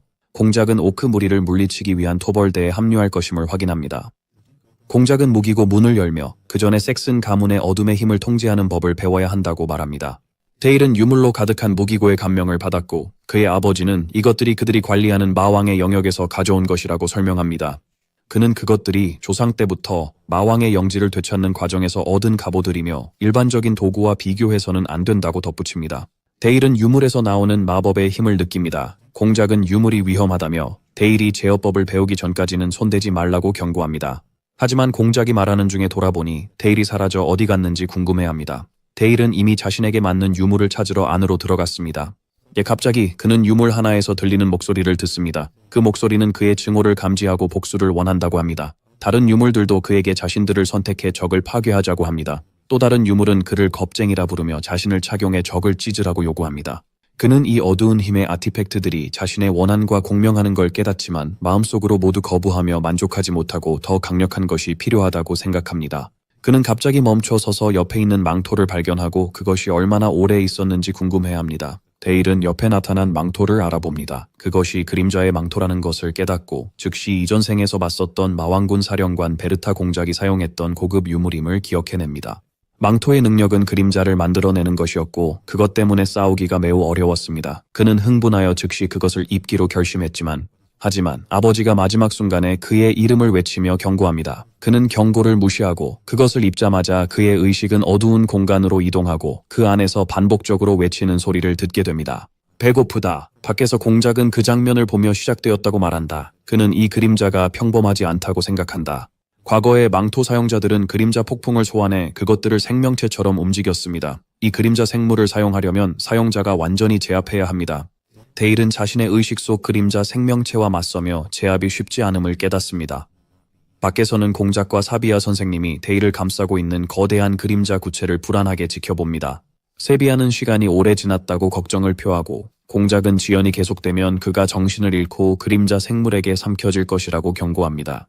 세비야는 이 말을 듣고 걱정에 빠지고 공작은 그를 강제로 끌어낼 수밖에 없다고 결심합니다. 하지만 그들이 개입하기 전에 그림자가 갑자기 사라지고 데일이 새로운 망토를 입고 나타납니다. 그의 아버지가 그를 부르자 그는 차분하게 대답합니다. 세비야는 그를 확인하기 위해 서둘러 다가가 깊은 걱정을 표현하지만 데일은 괜찮다고 안심시키며 단지 간지러움을 느꼈을 뿐이라고 말합니다. 공작은 그가 어떻게 괜찮을 수 있는지 충격을 받습니다. 또한 어린아이가 어떻게 강력한 유물을 다룰 수 있는지 경이로워합니다. 데일은 웃으며 아버지에게 이 유물들을 더 시도해봐도 되냐고 묻습니다. 공작과 사빌라는 그의 요청에 충격을 받습니다. 공작은 망설이다가 동의하고 데일은 열정적으로 감사 인사를 전합니다. 그의 무기고에서의 유물 탐험은 하루 종일 계속됩니다. 며칠 후 공작령의 훈련장에서 헬무트 경은 데일이 입고 있는 망토를 보고 즉시 알아차리며 저것이 그림자의 망토가 아닌가요? 라고 묻습니다. 데일은 그것이 맞다고 확인합니다. 헬무트는 이 유물이 다루기 어렵기로 유명하다고 말하며 그의 상태를 묻습니다. 데일은 약간의 따끔거림 외에는 괜찮다고 대답합니다. 헬무트는 이것이 매우 이상하다고 생각합니다. 데일은 미소를 지으며 망토가 아마 외로웠을 것이라고 이야기하며 그가 보자마자 친구가 되고 싶어서 그에게 달라붙었을 것이라고 말합니다. 헬무트는 그 생각에 웃으며 젊은 영주의 친절한 마음씨가 그렇게 위험한 것을 외로운 존재로 본다고 말합니다. 데일은 헬무트 경의 말에 감사하며 그림자 생물이 그의 발밑에 나타나 발에 짓눌린 채로 그에게 요청이 있다고 말합니다. 헬무트는 무엇이든 할 준비가 되어 있다고 대답합니다. 젊은 영주가 묻자 데일은 전투 훈련으로 진짜 결투를 요청합니다. 헬무트는 열정적으로 동의하며 영주를 실망시키지 않겠다고 약속합니다. 결투를 준비하며 데일은 대륙의 7검 중 하나를 훈련 파트너로 선택한 것이 과할 수 있다고 생각한다. 그의 존재만으로도 압도적이다. 헬무트는 그의 긴장을 눈치채고 오라 없이 기본 검술만 쓸 거라고 안심시킨다. 데일은 헬무트가 자신을 봐주고 있다고 느끼며 진정한 기사라면 온 마음으로 싸워야 한다고 생각한다. 그는 공격을 준비하며 망토에서 그림자가 나타납니다. 그는 이 싸움의 진정한 목적이 전투 연습을 가장하여 그림자의 망토를 숙달하는 훈련임을 마음속으로 설명하면서 이 유물의 진정한 가치는 그림자를 강력한 무기로 변환할 수 있는 그의 능력에 의해 결정될 것이라고 덧붙입니다. 그는 이 훈련이 필요하다고 생각하며 헬무트를 향해 그림자 검 폭풍을 시작합니다. 헬무트는 그 공격을 받아들이고 데일은 헬무트가 오라 없이 순수한 힘으로 그 검들을 부순 것을 보고 놀랍니다. 그는 이 무서운 힘에 놀랐습니다. 헬무트는 젊은 영주의 수행이 훌륭하다고 웃으며 칭찬하고 이제 자신의 차례라고 공격을 선언합니다. 데일은 빠르게 뒤로 물러나 방어를 준비하지만 헬무트는 땅에서 날카로운 그림자 가시가 솟아올라 그의 길을 막는 것에 놀랍니다. 헬무트는 이런 매복을 실행할 수 있는 망토의 능력에 감탄하며 말합니다. 헬무트가 데일의 그림자 방어를 향해 검을 내리치자 데일은 그 충격에 신음을 내뱉습니다. 데일은 헬무트의 연이은 공격을 막아내지만 헬무트의 강력한 타격에 밀려납니다. 헬무트는 놀라서 어떻게 공격을 막았는지 궁금해하며 자신의 공격이 보통 검을 부술 정도로 강력하다는 것을 떠올립니다. 헬무트는 고급 유물이 정말 다르다는 것을 깨닫습니다. 헬무트는 흥분해서 외치며 데일에게 10라운드 더 계속하자고 요청하고 그들은 계속해서 맞붙습니다. 그날 훈련이 끝난 후 지켜보던 평범한 기사들은 자신들은 헬무트 지휘관과 2라운드도 버티지 못했다며 자신들과 데일 사이에 설명할 수 없는 벽이 느껴진다고 말했습니다.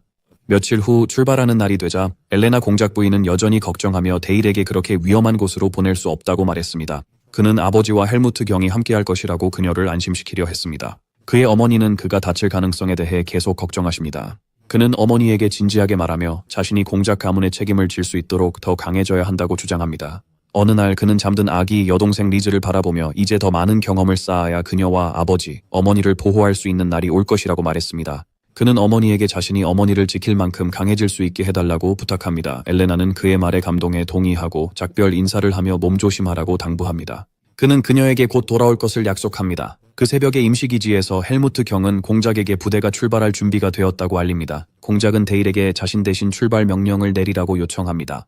데일은 놀라고 그의 아버지는 블랙 기병대가 그들의 가문의 자랑이며 언젠가 데일이 이끌 부대가 될 것이라고 설명합니다. 공작은 이 사람들이 이미 그의 기사들이라고 주장합니다. 데일은 그들이 아버지의 기사들이 아니라 자신의 기사들이며 이번이 자신의 첫 전투임을 깨닫습니다. 이번에는 다를 것이라고 확신한 데일은 출발할 시간이 되었다고 선언합니다. 그는 주먹을 들어 올리며 병사들에게 명령을 내리며 그들을 섹슨 가문의 자랑스러운 검이라고 부릅니다. 기사들은 젊은 영주의 명령을 따르겠다고 외치며 응답합니다. 부대에게 위치를 잡으라는 명령이 내려졌습니다. 250명의 기사들이 화이트 마운틴에 주둔하고 있는 정예 경비 부대인 윈터가드에 합류할 것임이 설명되었습니다.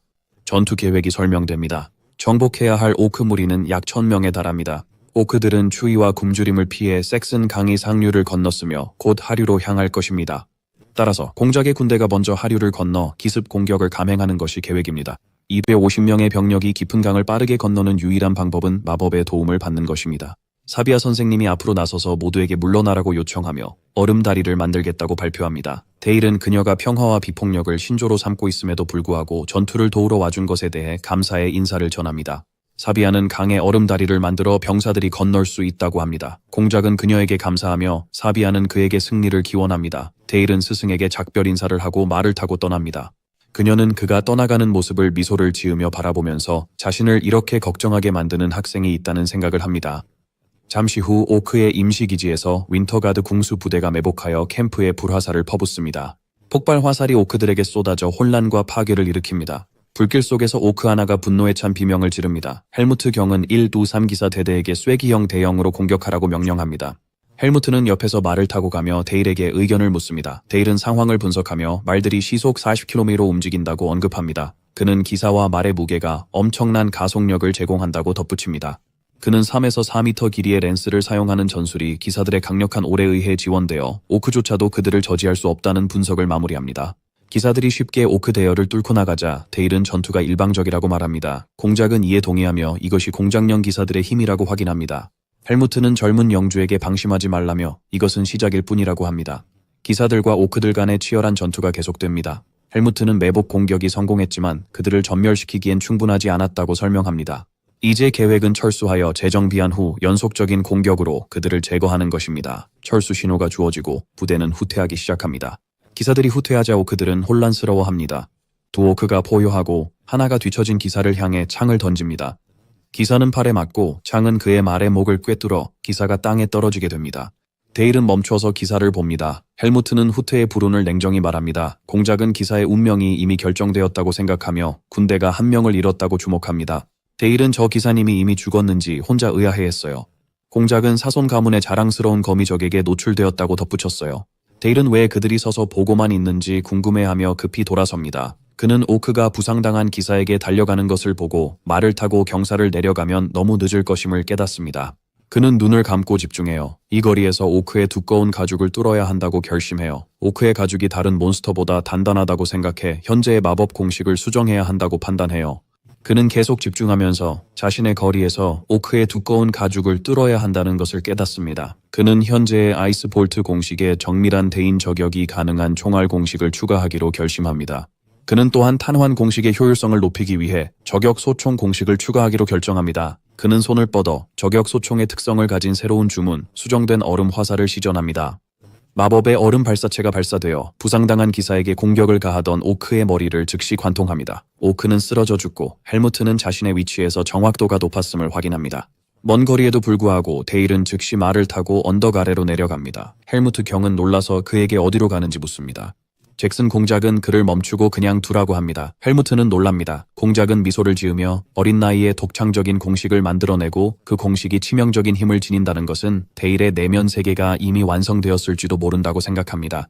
데일은 부상당한 기사에게 다가가며 오크들이 다시 모인 것을 봅니다. 그는 두 가지 문제가 있음을 깨닫습니다. 첫 번째 문제는 앞에 있는 기사로 공포에 질려 일어날 수 없는 상태입니다. 두 번째 문제는 그의 독특한 공식이 너무 길어서 직접 전투에서 효과적이지 않다는 것입니다. 그는 수학 공식이 단축되는 것처럼 공식을 줄여야 한다는 것을 깨닫습니다. 그는 이체 98막눔 같은 짧은 이름을 생각합니다. 그러나 이 이름이 여전히 너무 길다고 느껴져서 아이스블렛으로 결정합니다. 그 순간 또 다른 오크가 공포에 질린 기사에게 달려듭니다. 데일은 새 주문 아이스블릿을 씁니다. 얼음 총알이 오크 머리를 뚫고 지나갑니다. 오크는 기사 뒤로 쓰러지고 기사는 두려움에 데일을 보며 왜 젊은 영주가 돕는지 궁금해합니다. 데일은 쓰러진 기사 앞에 서서 걱정 말라고 합니다. 그는 미소 지으며 사신 가문은 충성하는 검을 절대 버리지 않는다고 말합니다. 기사는 깊이 감동받습니다. 나머지 오크들이 포효하며 다가오자 데일은 마법을 발휘할 준비를 합니다. 그는 그림자 망토를 사용하여 그림자 칼날을 풀어 오크들을 공격합니다. 그는 웃으며 그림자들에게 그들을 삼키라고 합니다. 한 오크가 겁에 질려 위를 봅니다. 그림자들이 오크들에게 내려와 그들을 찢습니다. 그림자가 오크들을 집어삼키고 갈아버려 그들의 해골만 남깁니다. 그는 마지막 남은 오크에게 미소를 지으며 왜 아직 도망가지 않았는지 묻습니다. 그는 얼음 탄환 주문을 시전합니다. 마지막 오크를 처치하고 나서 이제 괜찮다고 말합니다. 한 기사가 다가와 두려워서 다리가 움직이지 않는다고 고백합니다. 헬무트 경이 다른 기사들과 도착해 부상당한 기사를 안고 있는 그를 발견합니다. 데일은 그에게 드디어 도착했다며 나머지는 맡기겠다고 말합니다. 헬무트는 모든 기사 대대에 동시에 공격하라고 명령하며 섹슨 가문을 위해 외칩니다. 기사들은 젊은 영주 데일을 위한 새로운 함성을 더하며 돌진합니다. 얼마의 시간이 흐른 후 섹슨 기지에서 공작은 아들 데일에게 오크토벌 작전이 성공적으로 마무리되었다며 축하의 말을 전합니다. 전투가 종료된 이후 공작은 아들 데일을 불러 최근의 토벌에 대해 궁금한 점이 있다고 설명합니다. 공작은 엄하게 아들에게 어리석은 돌격의 진짜 이유를 묻습니다. 적진 속에 홀로 남겨진 데일은 왜 자신이 꾸중을 듣고 있는지 궁금해하며 침을 삼킵니다. 공작은 이유를 알고 싶다고 강하게 말했습니다. 데일은 아버지에게 이전에 자신이 했던 말을 상기시켰습니다. 즉 섹슨 가문의 기사들이 언젠가 자신이 이끌게 될 힘이라는 것이었습니다. 그에 따라 그는 단지 그 역할에 걸맞은 임무를 수행했을 뿐이라고 설명합니다. 공작은 이 논리를 약하다고 거부합니다. 데일은 그의 아버지가 기사들을 아끼는 것으로 알려져 있는데 왜 이렇게 행동하는지 의아해하며 충격을 받습니다. 데일은 아버지에게 왜 공작님께서 공국의 기사가 죽는 것을 그냥 지켜보셨는지 묻기로 결심합니다. 공작은 섹슨 가문의 북부 전선이 사악한 왕의 땅과 접해 있어 많은 괴물의 공격을 견디고 있으며 그곳의 기사들은 누군가가 와서 구해줄 것이라 기대하지 않는다고 설명합니다. 데일은 여전히 아버지에게 충성을 보인 기사를 구하고 싶었다고 반박합니다. 공작은 깊은 질문을 던지며 데일이 언젠가 그랬던 것처럼 말이냐고 묻습니다. 공작은 교훈을 설명하며 기사들이 전장에서 살아남으려면 스스로 생각하고 행동해야 한다고 했어요. 데일이 개입함으로써 그들에게 항상 누군가가 구해줄 것이라는 믿음을 심어주었다고 했죠. 공작은 이런 의존적 사고의 기사들이 얼마나 생존할지 궁금해합니다. 공작은 자신의 의무를 명확히 하며 기사들이 능력을 넘는 위협에 직면할 때만 개입합니다. 이것이 섹슨족이 짊어져야 할 고귀한 의무입니다. 데일은 과거의 한 성으로서 자신이 살아왔던 원칙을 잊고 있었다는 것을 깨닫고 아무런 대답도 할 수 없었습니다. 그럼에도 데일이 입장을 확고히 하자 공작은 미소 지으며 아들의 어깨에 손을 얹었습니다. 그는 아들이 신념을 행동으로 옮긴 방식이 인상적이었다고 말하며 그것을 잊지 말라고 조언합니다. 그는 그에게 성으로 돌아가라고 말합니다. 공작의 어린 아들이 한 명의 기사를 구하기 위해 오크무리 속으로 돌진했다는 이야기가 제국에서 화제가 됩니다. 소문은 왕자를 과장하여 어떤 사람들은 젊은 주인이 혼자서 1000명의 오크를 물리쳤다고 주장합니다. 이 이야기는 구베예르본의 진실과 110의 과장으로 묘사되며 제국 전역에 빠르게 퍼졌고 데일 자신은 부끄럽게 여겼지만 이 사건은 공국 내에 새로운 변화의 바람을 불러일으켰습니다. 며칠 후 데일이 공작령의 기사 훈련장에 도착하자 모든 기사들이 그를 환영하며 무릎을 꿇고 경의를 표했습니다. 그는 부끄러워하며 그러지 말라고 했지만 헬무트 경은 자랑스럽게 서 있으라고 했습니다. 어떻게 헬무트는 기사들에게 연설하며 젊은 주군의 미래를 위해 더 강해져야 한다고 말합니다. 기사들은 환호하며 충성을 맹세합니다. 데일은 그들이 얼마나 열정적인지에 대해 언급합니다. 한 여인 이브가 그에게 다가옵니다. 이브는 그에게 울라하트 가문의 손님들이 도착할 시간이라고 알립니다. 그는 그녀에게 감사하고 그들을 맞이하러 나선다. 그는 특별한 손님을 맞이할 것이라는 생각을 한다. 손님들은 검신 바르텔이 이끌었던 트토니아 왕국의 위대한 귀족 가문인 전사 가문 우르라하르트 출신임이 밝혀진다. 전사 가문 우르라하르트에 대한 소개는 제국이 통일 전쟁을 벌이던 시기에 트토니아 왕국이 몰락하고 검신 바르텔이 사망함에 따라 그 가문이 붕괴되었다는 설명으로 이어집니다. 성으로 돌아온 데일은 헬무트 경이 깊은 생각에 잠겨 있는 것을 봅니다. 그는 헬무트에게 다가가서 그가 기사도의 길로 이끈 인물 검신을 떠올리고 있을 것이라고 추측합니다. 헬무트는 그것이 입안에 쓴맛을 남긴다고 인정합니다. 공작은 데일이 제 시간에 도착했고 아마도 훈련을 했을 것이라고 눈치챕니다. 데일은 이를 확인합니다. 그때 하인이 손님의 도착을 알리고 공작은 그들에게 최대한의 예의를 갖추라고 명령합니다. 두 여인이 들어옵니다. 바네사 에를라트와 어린 딸 샬롯입니다. 공작은 그들을 맞이하며 수행원 없이 온 것을 칭찬합니다. 바네사는 자신을 소개하고 겸손하게 작센 공작에게 인사합니다. 공작은 그들을 맞이합니다. 바네사는 딸 샬롯을 소개하지만 샬롯은 화난 듯 엄마라고 중얼거립니다. 데일은 그녀의 반응이 이상하다고 생각합니다. 갑자기 샬롯이 어머니에게 왜 그런 사람들에게 절을 하냐고 소리칩니다. 베네사는 당황하며 딸의 이름을 외칩니다. 베네사가 딸을 진정시키려 하자 공작은 차분하게 그들이 긴 여행으로 피곤했을 것이라고 이해하며 개입합니다. 공작은 데일에게 샬롯과 함께 성을 안내해달라고 부탁하고 그는 동의합니다. 데일은 샬롯에게 길을 안내하려고 손을 내밀지만 그녀는 그의 손을 치며 만지지 말라고 소리칩니다. 데일은 충격을 받고 아기를 안고 있는 공작과 공작 부인은 놀란 표정으로 바라봅니다. 샬롯은 그들을 무례한 제국 귀족이라고 비웃습니다. 베네사는 딸에게 소리치며 젊은 영주에게 사과하라고 명령합니다. 즉시 샬롯은 그녀를 무시하고 화가 난 채 방을 나가버렸고 데일은 그녀를 기다려달라고 부르며 뒤따랐습니다. 샬롯이 문을 세게 닫은 후 바네사는 딸의 무례함에 대해 진심으로 사과하며 그녀가 평소에는 이렇지 않지만 최근에 있었던 일 때문에 강하게 반응하고 있다고 설명했습니다. 엘레나 공작 부인이 무슨 일이 있었냐고 묻자 바네사는 최근 신성기사 브란덴부르크 백작이 그들의 땅 감찰관으로 임명됐다고 설명합니다.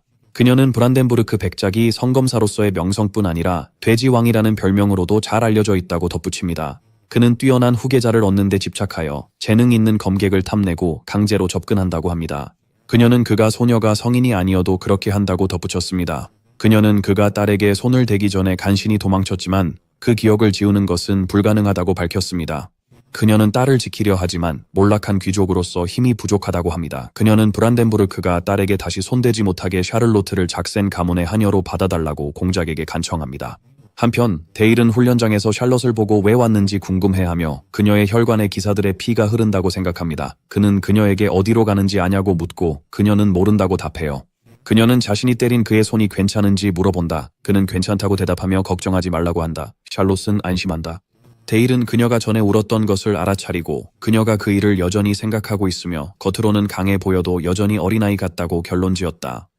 갑자기 샬럿이 몸을 돌려 칼을 뽑으며 그렇다면 그와 결투를 해야 한다고 선언합니다. 그녀는 섹슨의 데일에게 칼을 뽑으라고 명령합니다. 데일은 놀라며 이 소녀 샬럿은 정말 자기 마음대로 한다고 생각합니다.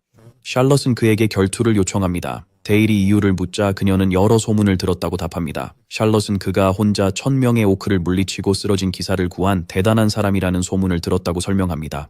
데일은 속으로 그 이야기가 그렇게까지는 아니라고 생각하며 과장된 부분에 당황한다. 그녀는 제국에서 비할 데 없는 사람이라 불리는 그를 물리쳐 자신이 더 강하다는 것을 전 세계에 보여주고 그 남자로부터 가족을 지킬 수 있다는 것을 증명할 것이라고 말한다. 데일은 그녀가 누구를 말하는지 궁금해합니다. 샬럿은 그의 이름, 검술의 달인 브란덴부르크 백작이라고 합니다. 데일은 그 이름에 놀랍니다. 그는 속으로 분노하며 자신을 배신했던 제국의 다른 자식임을 기억한다. 그는 그랬다. 그는 이 상황에서 그의 이름을 듣고 놀란다. 그는 목표가 같아서 그녀가 좋은 동료가 될 수 있다고 생각하지만 먼저 교훈을 가르쳐야겠다고 결심합니다. 샬럿은 데일이 무기를 집으러 가며 그녀에게 아무것도 모르는 아이일 뿐이라고 하자 혼란스러워 보입니다. 그는 그녀에게 전력으로 공격하라고 합니다. 샬럿은 화가 나서 반드시 그렇게 하겠다고 답합니다. 샬럿은 녹색 오라가 빛나는 레이피어로 공격하지만 데일은 그의 검으로 그녀의 공격을 막습니다. 그들 사이의 충돌은 빠른 공격으로 이어집니다. 데일은 그녀의 연속 공격을 쉽게 막습니다. 그는 그녀의 스타일을 분석하며 그녀가 공격을 막을 때마다 빠른 손목 움직임으로 반격하려 한다는 것을 알아차립니다. 그는 그녀가 오라를 최소한으로 사용한다는 걸 알아차린다. 그녀가 큰 레이피어를 다루기 위해 오라를 쓴다고 결론짓는다. 그는 마법사들이 서클로 만화를 생성하는 것과 비슷하다고 생각한다. 몸 안에 오라를 모아 한계를 넘는다. 그는 또 다른 공격을 막으며 피가 모든 것을 말해줄 거라고 생각한다. 예상대로 피는 거짓말을 하지 않는다. 그녀의 가문 유산을 언급하며 치열한 싸움이 계속됩니다. 샬럿은 계속 공격하고 자신감 있게 미소 지으며 만약 이것이 그의 실력 전부라면 자신이 우위에 있다고 생각해요. 샬럿은 기억을 떠올립니다. 아버지는 그녀가 태어나기 전 돌아가셨고 어머니는 매일 밤 아버지 이야기를 들려주었어요. 어머니는 그녀에게 검신의 자랑스러운 딸로서 아버지를 대신해 가문을 지키라고 하셨어요. 그녀는 고향이 무너지고 가문이 몰락했을 때도 멈추지 않았던 자신의 검을 떠올립니다. 그녀는 화가 나서 왜 이 소년 데일에게 계속 막히는지 궁금해합니다. 샬롯은 뭔가 잘못됐다고 느껴요. 다시 돌진하지만 데일은 완벽히 방어해 그녀의 칼날을 막아 놀랍니다. 그는 빠르게 움직여 그녀의 무기를 빼앗고 그녀의 무기는 손에서 날아가요. 그녀의 검이 땅에 떨어지고 샬롯은 무릎을 꿇어요. 검신의 딸인 그녀가 왜 이길 수 없는지 궁금합니다. 그가 다가옵니다. 그녀는 눈물 어린 눈으로 그를 바라보며 그는 그녀에게 이유는 그녀가 검신이 아니기 때문이라고 말해요. 그는 그녀가 검신의 딸로서 자부심을 가질 만하다고 설명해요. 하지만 그는 단호히 그녀에게 현재 상태로는 그 남자로부터 가족을 지킬 수 없다고 말해요.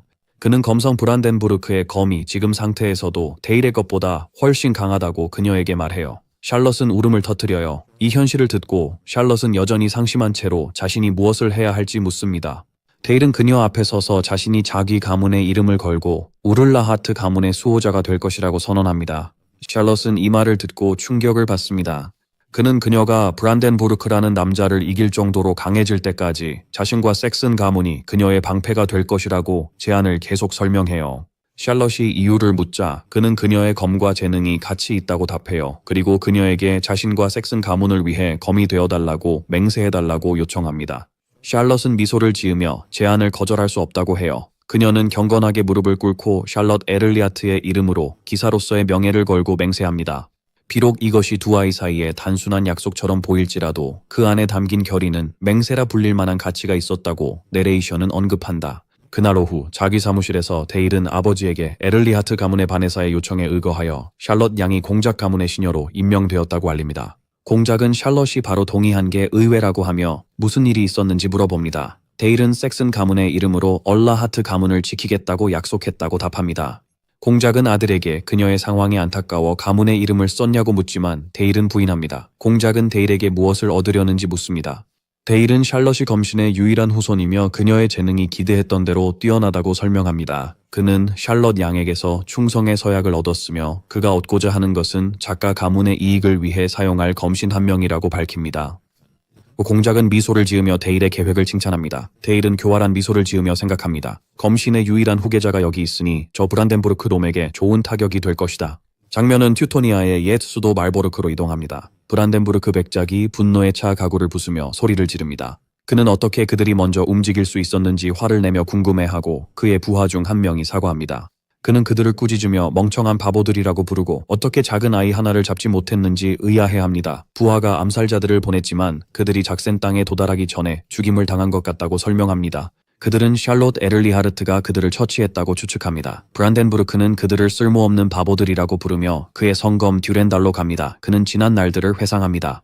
그는 그의 성검 두랑달에게 말을 건넸다. 그는 그 검을 아름다운 약혼자라고 묘사하며 조금만 기다려달라고 부탁한다. 그리고 무슨 일이 있어도 그를 계승할 완벽한 혈통을 데려와 이 검을 사용할 것이라고 맹세한다. 그는 도둑 길드를 소환하여 작센 공국으로 사람을 보내라고 지시합니다. 그는 샬롯을 데려오기 위해 어떤 대가든지 심지어 1000골드라도 기꺼이 지불하겠다고 선언합니다. 샬롯이 충성의 맹세를 한 지 일주일이 경과했다. 그녀는 튜토니아의 집과는 뚜렷이 다른 공작의 성에 적응하며 시녀로서의 철저한 훈련을 받는다. 데일과의 매일 스파링도 그녀의 일과에 포함됩니다. 훈련을 감독하는 헬무트 경이 준비됐냐고 묻습니다. 데일은 준비됐다고 하고 샬롯도 긍정적으로 답합니다.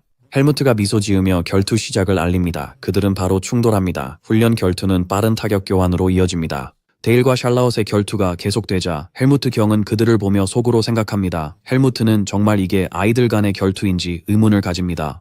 그들의 수준이 아직 기사에 도달하지 않았다고 인정하지만 그들로부터 무서운 사리와 속도가 느껴진다. 결투가 격화되고 데일은 망토를 사용하여 샬롯을 혼란스럽게 한다. 샬롯은 스트레스를 받았지만 멈추지 않고 데일을 향해 정확히 공격했습니다. 헬무트가 갑자기 개입해 샬롯의 공격을 막고 데일이 방역하기 전 그를 붙잡았습니다. 그는 그들의 뛰어난 실력을 칭찬하며 샬롯에게 잘했다고 해요. 그녀는 그의 칭찬을 무시하고 진지하게 자신에게 무엇이 부족한지 물어요. 그는 그녀에게 레이피어 사용의 본질을 아냐고 묻습니다. 그녀는 찌르는 것이라 답합니다. 그는 그게 아니라고 하며 본질은 다리, 즉 발놀림에 있다고 설명해요. 그는 데일이 동시에 거리를 좁히고 그녀의 찌르기를 피했다고 설명하며 그 순간에 그녀는 거리를 벌리고 다른 기회를 찾기 위해 물러났어야 했다고 말합니다. 그는 레이피어를 쓸 때 팔을 구부리고 뻗어 힘을 주면 칼날이 더 진동해 정확한 찌르기가 어렵다고 덧붙입니다. 헬무트는 그녀가 기초를 다시 다져야 한다고 결론지었습니다. 샬롯은 이 말을 듣고 화가 났어요. 헬무트는 그녀에게 전에 그녀의 자세와 발놀림이 엉망이었다고 했어요. 샬롯은 그 이유가 제대로 지도해줄 선생님이 없어서라고 했어요. 헬무트는 미소 지으며 그녀에게 자신이 있는 한 이상한 찌르기 자세를 고쳐야 한다고 말해요. 샬롯은 그의 말에 화가 나요. 헬무트는 그녀가 너무 귀여워서 놀린 것이라고 웃으며 인정해요. 데일은 그들을 보며 대륙의 7검 중 하나인 헬무트의 지도 아래 샬롯이 얼마나 빠르게 성장할지를 생각하고 그녀가 자신을 뛰어넘지 않도록 자신도 열심히 노력해야겠다고 다짐한다. 나중에 데일은 자신의 마법 훈련을 되돌아본다. 그는 마나 서클을 만드는 과정이 동일하다고 생각한다. 심장 주위로 흐르는 마나를 느끼고 안정적인 경로가 형성되기를 기다린 후 마법 링의 모양을 새기는 것이다. 이 과정은 수십 년 걸릴 수 있다는 게 문제입니다. 그의 스승 사비아와의 장면에서 데일이 이미 두 번째 서클을 완성했다고 말하자 그녀는 놀랍니다.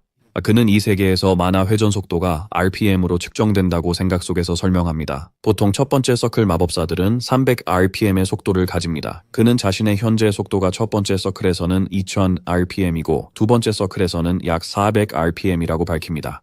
원을 확장하려면 최소 300rpm이 필요하므로 이는 그가 세 번째 원을 형성할 수 있음을 뜻합니다. 그는 두 번째 원에 도달했으니 실험을 해보기로 합니다. 그는 자신의 얼음 탄환 마법을 개선해보기로 결심한다. 탄환의 분자 결합을 강화함으로써 무게와 경도를 증가시킬 수 있다고 생각하고 대공용 총열을 사용하여 회전력과 속도를 높이기로 한다. 그는 강화된 주문인 장갑 관통 얼음 탄환을 쏩니다. 결과를 보며 왜 이렇게 쉬웠는지 궁금해하고 서클 하나 추가만으로 큰 차이를 만들었다는 걸 깨닫습니다.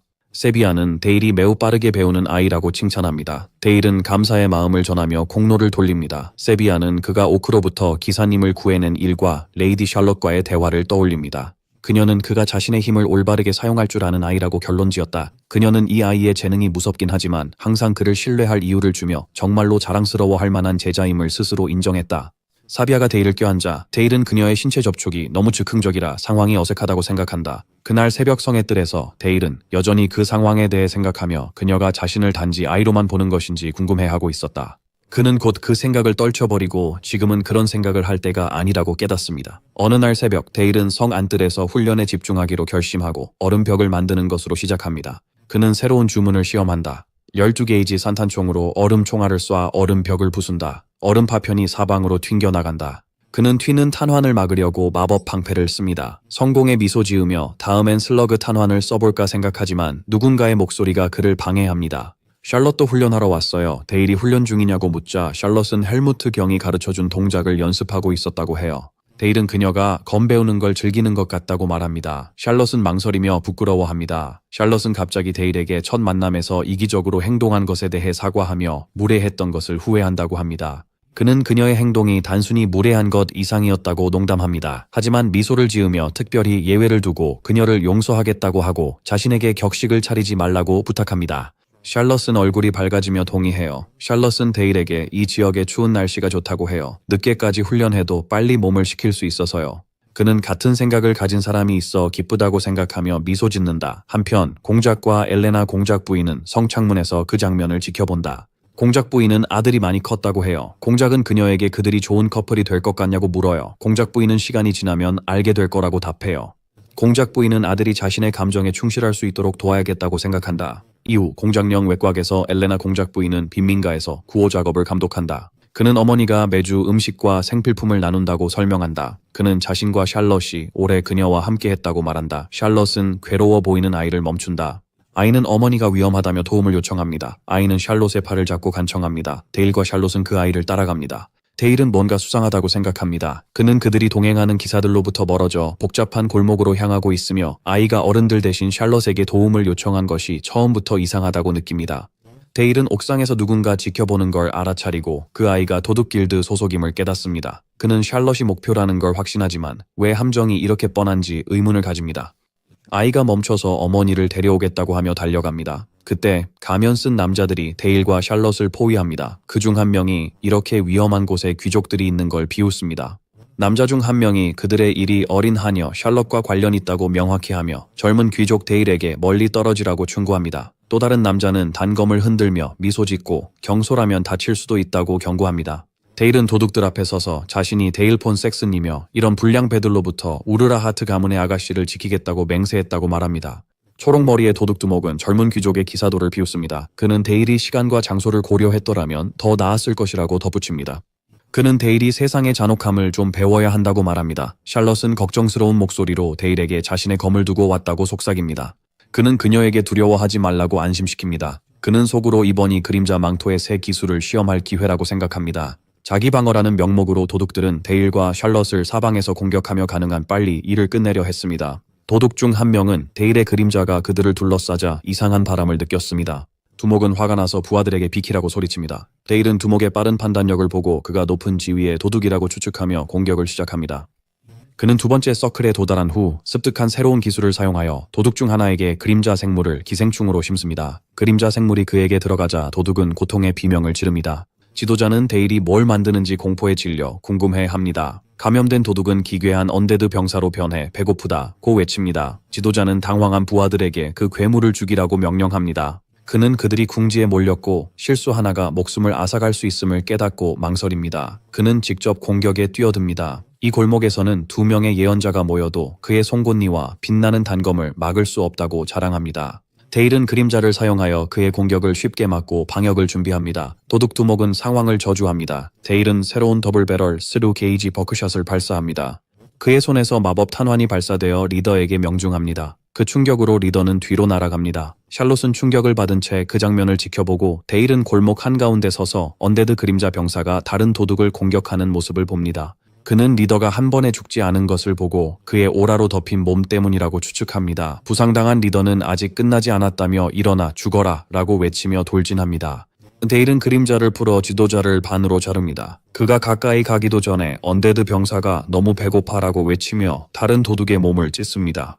전투 후 데일은 땅에 앉은 샬롯에게 다친 곳 없냐고 묻습니다. 그녀는 괜찮다고 답해요. 데일은 샬롯의 손을 잡고 부상당한 도둑 하나가 땅에서 신음합니다. 도둑이 도망치려 하지만 데일은 얼음 총알로 그의 발을 맞춥니다. 마지막 도둑은 그에게 도움을 청합니다. 데일은 그림자 생물을 다시 소환합니다. 도둑은 목숨을 걸고 아는 모든 걸 말하겠다고 합니다. 데일은 그가 진심인지 묻고 도둑은 절박하게 맞다고 합니다.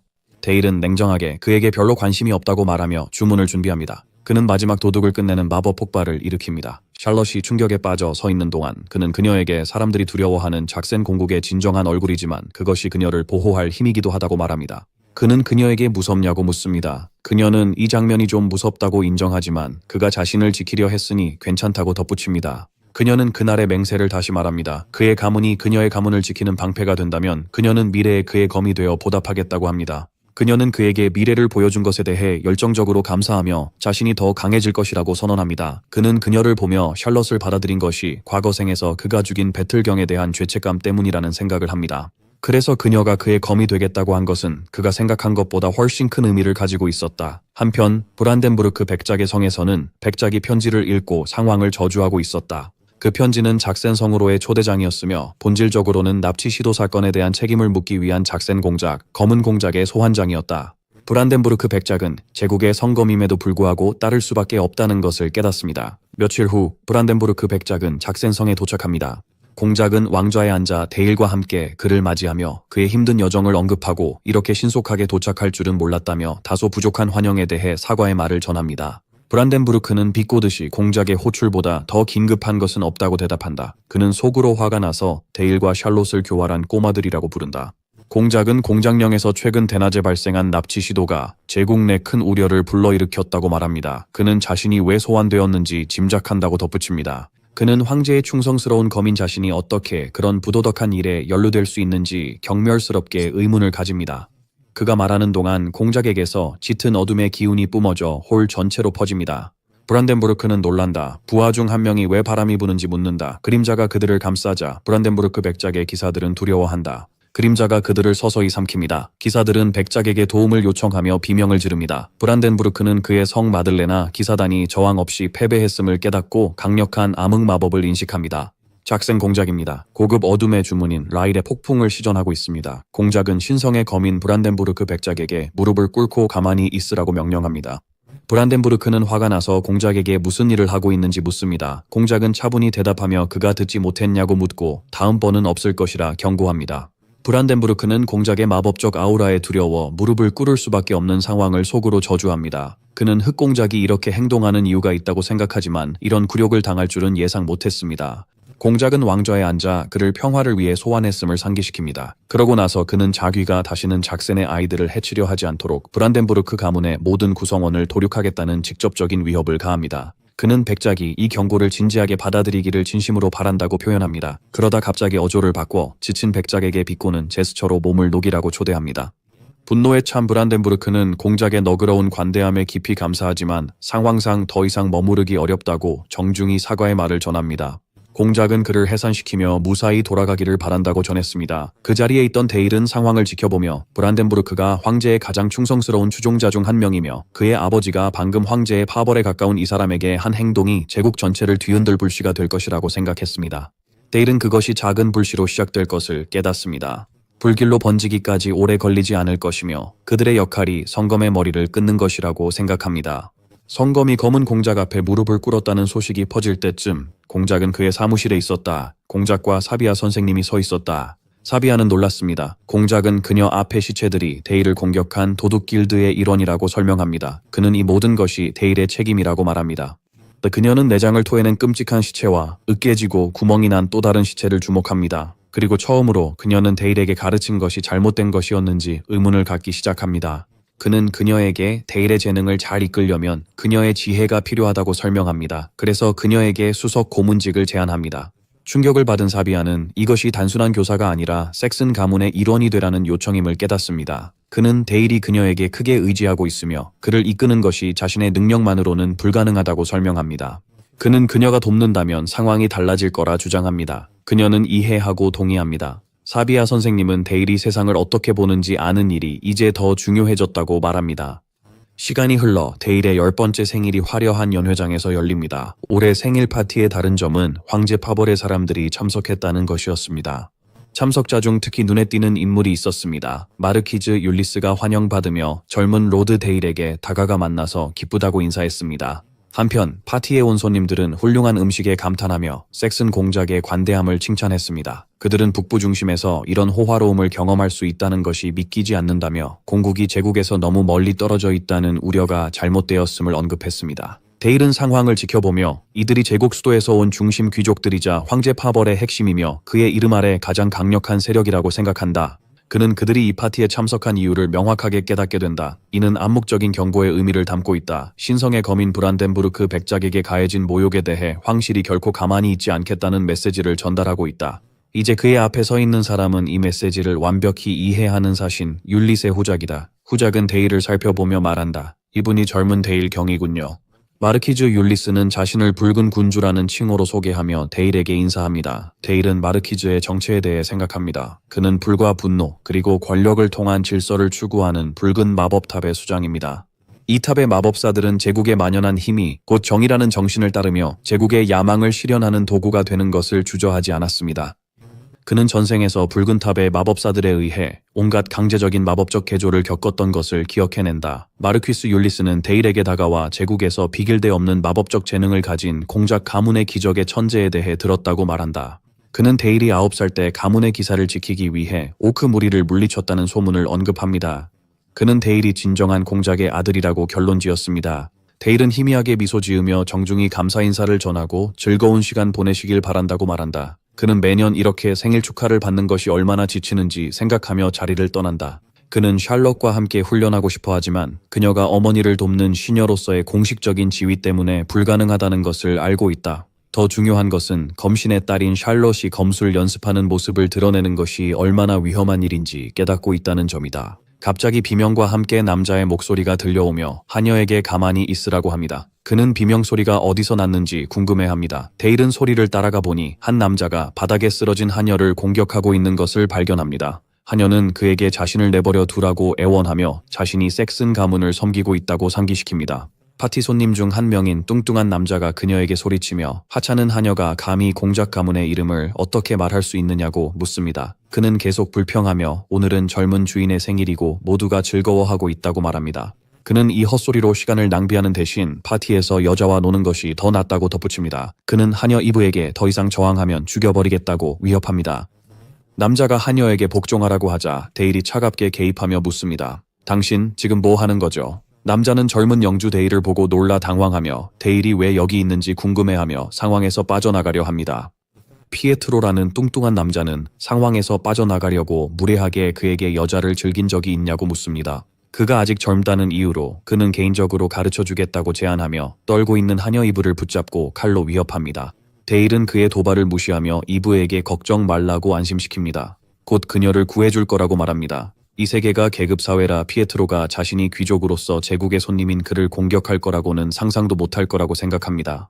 그는 이 망설임을 이용하여 얼음 주문을 걸어 피에트로를 맞춥니다. 피에트로는 땅에 쓰러지고 데일은 무모하게 물러설 생각이 없다고 생각합니다. 하지만 그는 황제의 사람을 공격하는 게 좋은 선택이 아님을 깨닫습니다. 피에트로는 화가 나서 일어나 무슨 뜻이냐고 묻습니다. 데일은 차갑게 무릎 꿇으라고 명령합니다.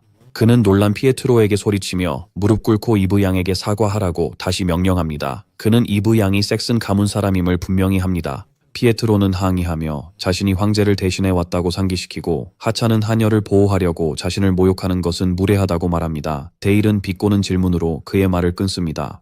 폐하께서 남의 하녀를 겁탈하는 취미라도 있으신 겁니까? 피에트로는 충격을 받고 그가 감히 그런 말을 하다니 하며 비난합니다. 그 순간 잭슨 공작, 율리스 후작과 나머지 손님들이 도착합니다. 마르키즈 율리스는 미소 지으며 흥미로운 광경이라 말합니다. 공작은 아들 데일에게 소란의 원인을 묻습니다. 데일은 피에트로가 섹슨 가문의 하녀를 공격하려 했다고 설명합니다.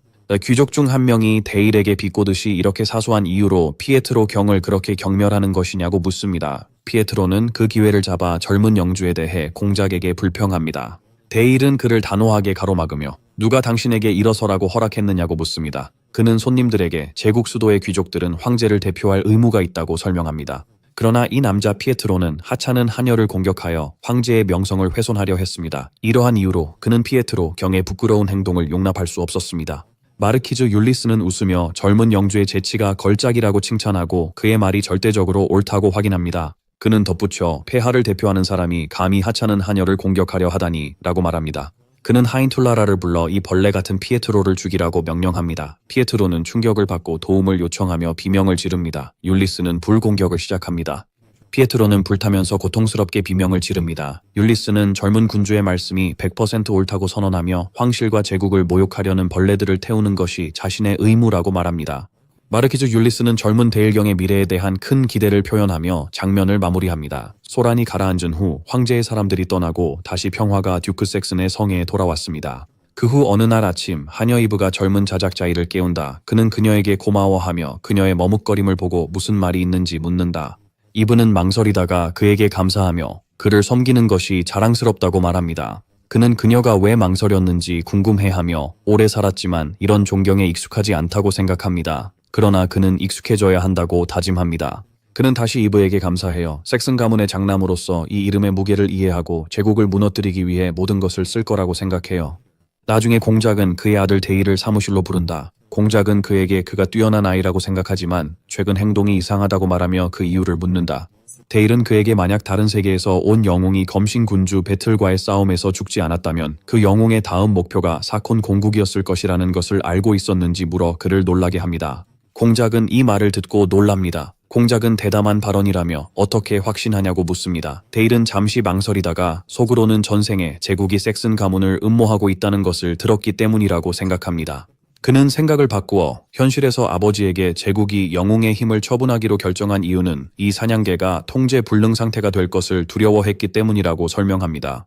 그는 과거에 영웅이 마왕을 물리쳤지만 제국이 마왕의 땅에 남은 어둠을 완전히 제거하지 않았다고 덧붙였습니다. 대신 제국은 사족들에게 그 땅을 되찾아 제국의 영토로 만들라는 터무니없는 명령을 내렸고 그로 인해 그들의 자원을 소모하게 했으며 심지어 그 땅을 공작에게 영지로 하사했습니다. 데일은 그 땅의 어둠이 완전히 사라지지 않는 한 그들의 곡갈은 절대 멈추지 않을 것이라고 결론지었다. 게다가 제국의 사람들과 북쪽 외부의 사람들은 그들을 가리켜 어둠의 일족이라고 손가락질한다. 이러한 이유로 제국이 영웅을 처리한 것처럼 그들을 위협하는 내부의 위협인 섹슨족도 제거하려고 할 것입니다. 공작은 그의 아들에게 영웅이 처리된 것을 어떻게 알았는지 놀라서 묻습니다. 데일은 이것이 단지 자신의 추측이며 기록 보관소에서 읽은 것에 근거한 것이라고 답합니다. 전체 이야기가 논리적이지 않기 때문입니다. 공식 서사는 영웅이 검의 신 로드 배틀과의 치열한 전투 끝에 명예롭게 죽었다고 말합니다. 데일은 아버지가 책을 읽는 것만으로 소수만이 아는 진실을 알아차렸다는 사실에 충격을 받을 것이라고 생각합니다. 데일은 분석을 계속하며 자신의 추측이 맞다면 제국의 정의는 약소국을 약탈하기 위해 폭력을 사용하는 폭군의 정의에 불과하다고 말합니다. 공작은 아들을 보며 이 아이가 시대의 지혜를 가졌다고 생각합니다. 그는 아들에게 묻습니다. 섹슨 가문은 어떤 길을 가야 할까요? 데일은 대담하게도 작센 가문은 제국과 결코 공존할 수 없으며 따라서 제국을 파괴해야 한다고 답합니다. 공작은 이 선언에 심각하게 충격을 받고 그의 이름을 진지하게 부르며 그가 무슨 말을 하고 있는지 알고 있는지 진지하게 묻습니다. 데일은 즉시 반란을 일으키자는 게 아니라고 명확히 합니다. 그는 10년 후를 이야기하고 있습니다. 공작은 10년 후라며 궁금해합니다. 데일은 그의 아버지에게 계속해서 설명하며 현재에도 대륙 전역에 독립을 원하는 저항 세력이 여전히 존재한다고 명확히 합니다. 작센 공작과 같은 영주들도 제국이 자신들에게 칼을 돌릴까 두려워하고 있습니다. 그는 경제가 위축되고 도적의 수가 날로 증가하고 있으며 대륙의 통일이 완료되었음에도 불구하고 전쟁의 상처가 점점 심해지고 있다고 덧붙였습니다. 그는 적절한 시기가 올 때까지 10년 후에 제국으로부터 집을 지키기 위해 힘을 길러야 한다고 제안합니다. 이를 위해 여러 지역에서 활동 중인 저항 세력을 도와야 한다고 합니다. 데일은 제국을 무너뜨리기 위한 자신의 전체 계획을 계속 설명합니다. 그는 해가 지기 시작할 때까지 설명을 계속한 후 아버지의 의견을 묻습니다. 공작은 웃으며 아들의 재능이 깊다고 합니다. 그는 데일이 자신보다 더 먼 장면을 볼 수 있다고 인정합니다. 그는 데일이 아들이라는 것에 자부심을 느낀다고 말합니다. 이제부터 너를 단순히 장남이나 10살짜리 아이로 대하지 않고 사손 가문을 이끌 미래의 수장으로서 마땅한 존경을 가지고 대할 것이다. 데일은 이 말을 듣고 감동합니다. 공작은 가문의 수장으로서 다른 수장의 말을 듣고 존중할 것이라 확언합니다. 데일은 이것이 기다려온 순간임을 깨닫습니다. 작센 가문의 권력을 자신의 손으로 움직일 권리입니다. 공작은 아들에게 가족을 위해 지금 이 순간 내릴 결정을 주저없이 말하라고 요청합니다. 데일은 미소 지으며 아버지에게 자신을 동등한 수장으로 대하겠다고 하신 약속을 상기시킨다. 그러면서 네크로폴리스 타워 시험에 참가할 허락을 요청한다. 공작은 이 요청에 충격을 받습니다. 내레이션은 타워 시련이 마법사들이 마법탑 수호자들과 맞서 서열을 정하는 랭킹 게임이라고 설명합니다. 높은 레벨의 수호자를 물리친 사람들은 탑의 장로가 될 자격을 얻으며 탑의 정상에 서 있는 한 사람은 탑 마스터라는 칭호를 받게 됩니다. 공작은 아들의 요청에 대해 언급하며 탑 시험은 생명을 잃기 쉬운 매우 위험한 장소라고 상기시켰습니다. 그는 아직 세 번째 서클을 완성하지 않은 데일에게는 시도하기에 너무 이르다고 덧붙였습니다. 그러나 데일은 자신 있게 곧 세 번째 서클에 도달할 것이라고 대답합니다. 공작은 보통 세 번째 서클에 도달하는 것은 20대 중반이 되어야 가능한 일이며 이미 두 번째 서클을 마스터한 데일에게도 여전히 어려운 일이라고 지적합니다. 데일은 자신과 아버지 그리고 섹슨 가문을 위한 결정이라고 주장합니다. 아버지가 무슨 뜻인지 묻자 그는 시험을 통해 자신을 증명하면 아버지인 공작의 지위가 자신 같은 후계자 덕분에 더욱 확고해질 것이라고 설명합니다. 그는 또한 열광적인 소문만의 대상이 아니라 신뢰할 수 있는 명성을 얻게 될 것입니다. 공작은 그에게 이것이 그가 시험을 치르려는 이유인지 묻습니다. 데일은 확인합니다. 공작은 미소 지으며 이해하고 판단을 맡기겠다고 합니다. 데일은 기뻐하며 아버지에게 증명하겠다고 약속합니다. 며칠 후 공작과 데일은 죽음의 도시 네크로폴리스에 도착합니다. 거대한 문이 열리고 검은 공작은 그곳 사람들로부터 존경을 받으며 맞이됩니다. 데일은 피곤함을 느끼며 이번에는 좀 무리했나 싶어 하품을 합니다. 네크로폴리스의 사람들은 섹슨 공작과 데일 경의 도착을 알아차립니다.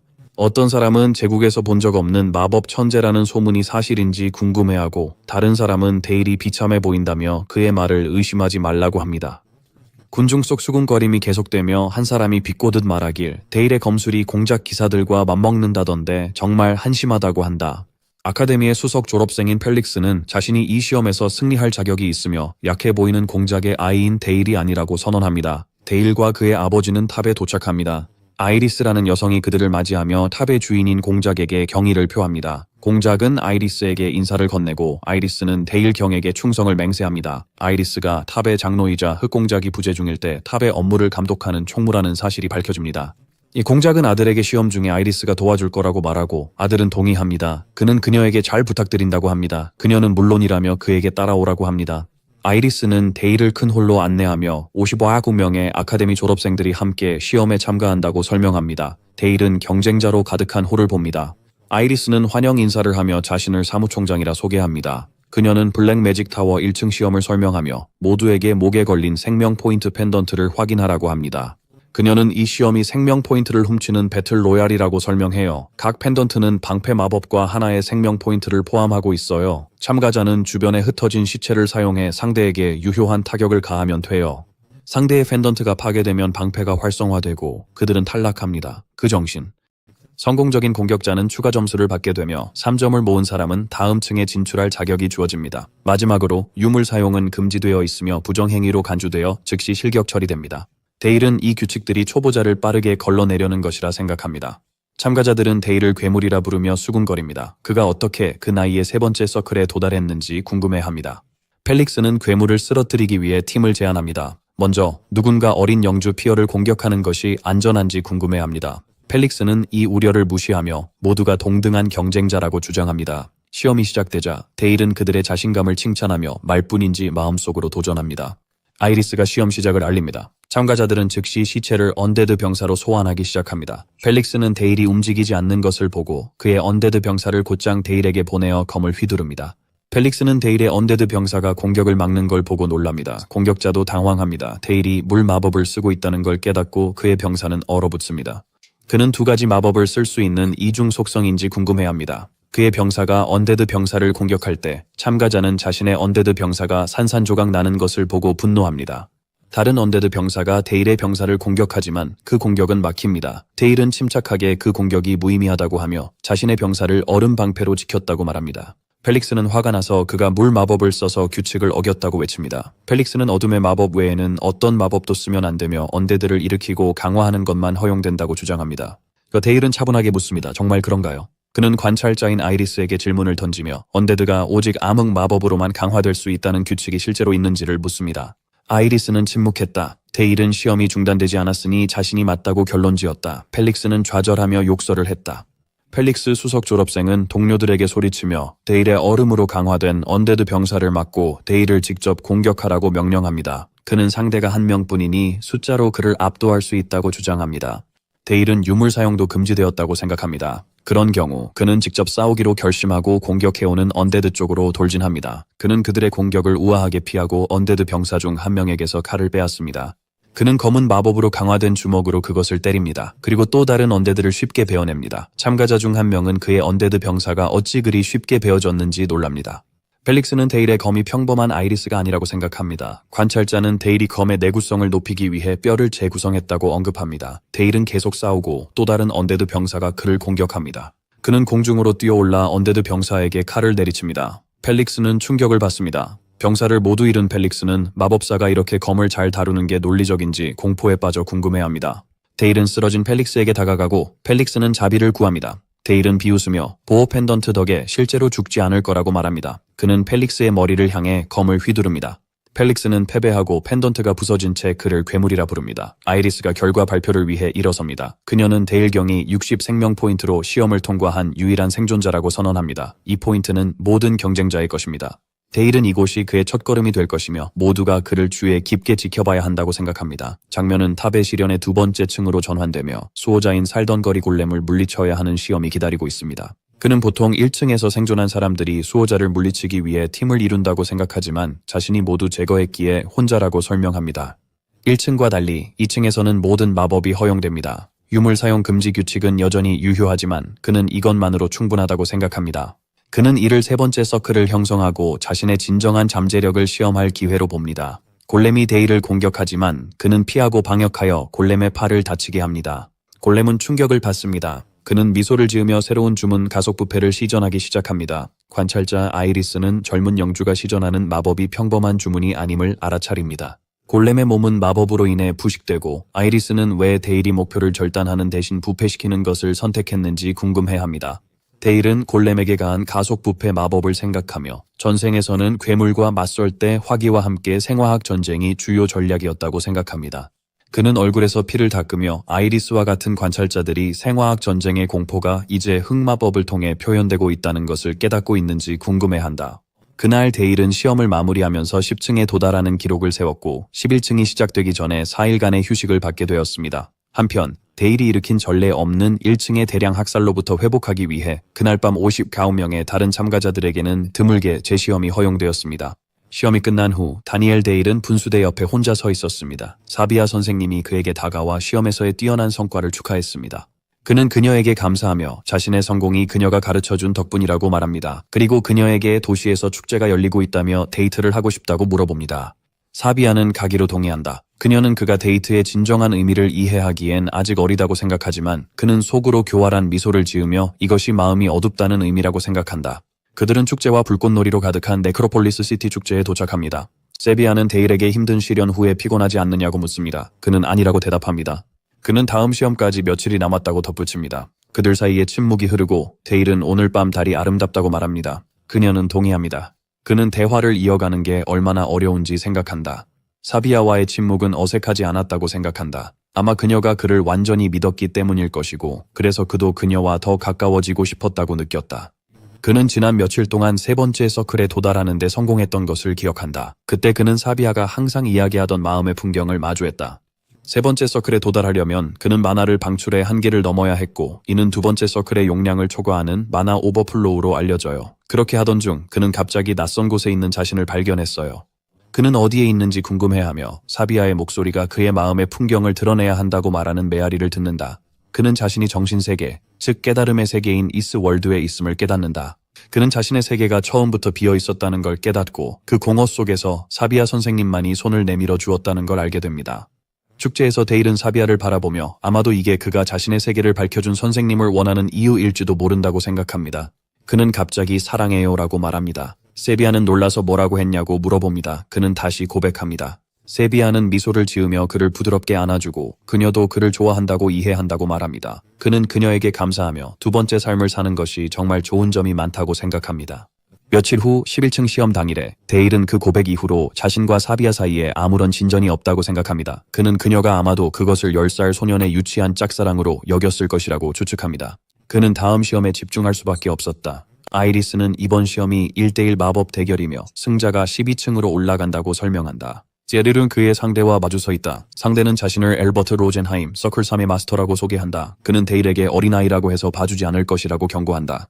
데일은 그의 생각 속에서 이번 11층 시험에서는 모든 마법의 힘을 사용할 수 있다고 설명합니다. 그리고 유물 제한도 해제되었기 때문에 라이프 포인트 펜던트가 참가자들의 안전을 완전히 보장하지는 않는다고 합니다. 엘버트, 데일의 상대는 이제 제한이 풀렸으니 그들 간의 큰 차이를 데일에게 보여줄 거라 생각합니다. 그는 모든 힘을 다해 결투에서 정신 차리라고 경고합니다. 그는 데일에게 자신은 데일이 전에 싸웠던 미숙한 아카데미 졸업생들과는 다르며 젊은 영주의 자신감은 여기서 끝난다고 말합니다. 그리고 그는 데일에게 마법 화살을 퍼붓는 다크 에로우 공격을 시작합니다. 그는 이 공격을 막아보라며 도전합니다. 조롱을 계속하며 데일의 자신감이 더는 그를 데려다주지 못할 거라 말하고 또 다른 공격을 퍼붓습니다. 데일은 우아하게 공격을 피했다. 그는 엘버트가 결투 시작 전에 마법을 쓴 건 반칙이라 생각했다. 하지만 아무도 싸움을 멈추지 않았고 모두 그의 능력을 보고 싶어 하는 것이라 결론지었다. 그는 이것이 절대적인 실력에 의해 구축된 세계라고 생각합니다. 그는 마법사들을 조용히 욕하면서 알버트가 기회를 잡는 동안 엘버트는 자신의 창조물들에게 일어나서 자신에게 영원한 충성을 맹세하라고 외치며 어둠의 피에 굶주린 창조물을 불러냅니다. 데일은 지루한 표정으로 그 장면을 보며 지켜보는 것만으로도 창피하다고 생각하고 상대가 어디서 이런 어처구니 없는 주문을 배웠는지 궁금해한다. 그러나 그는 엘버트의 실력이 초보자들보다는 낫다고 인정한다.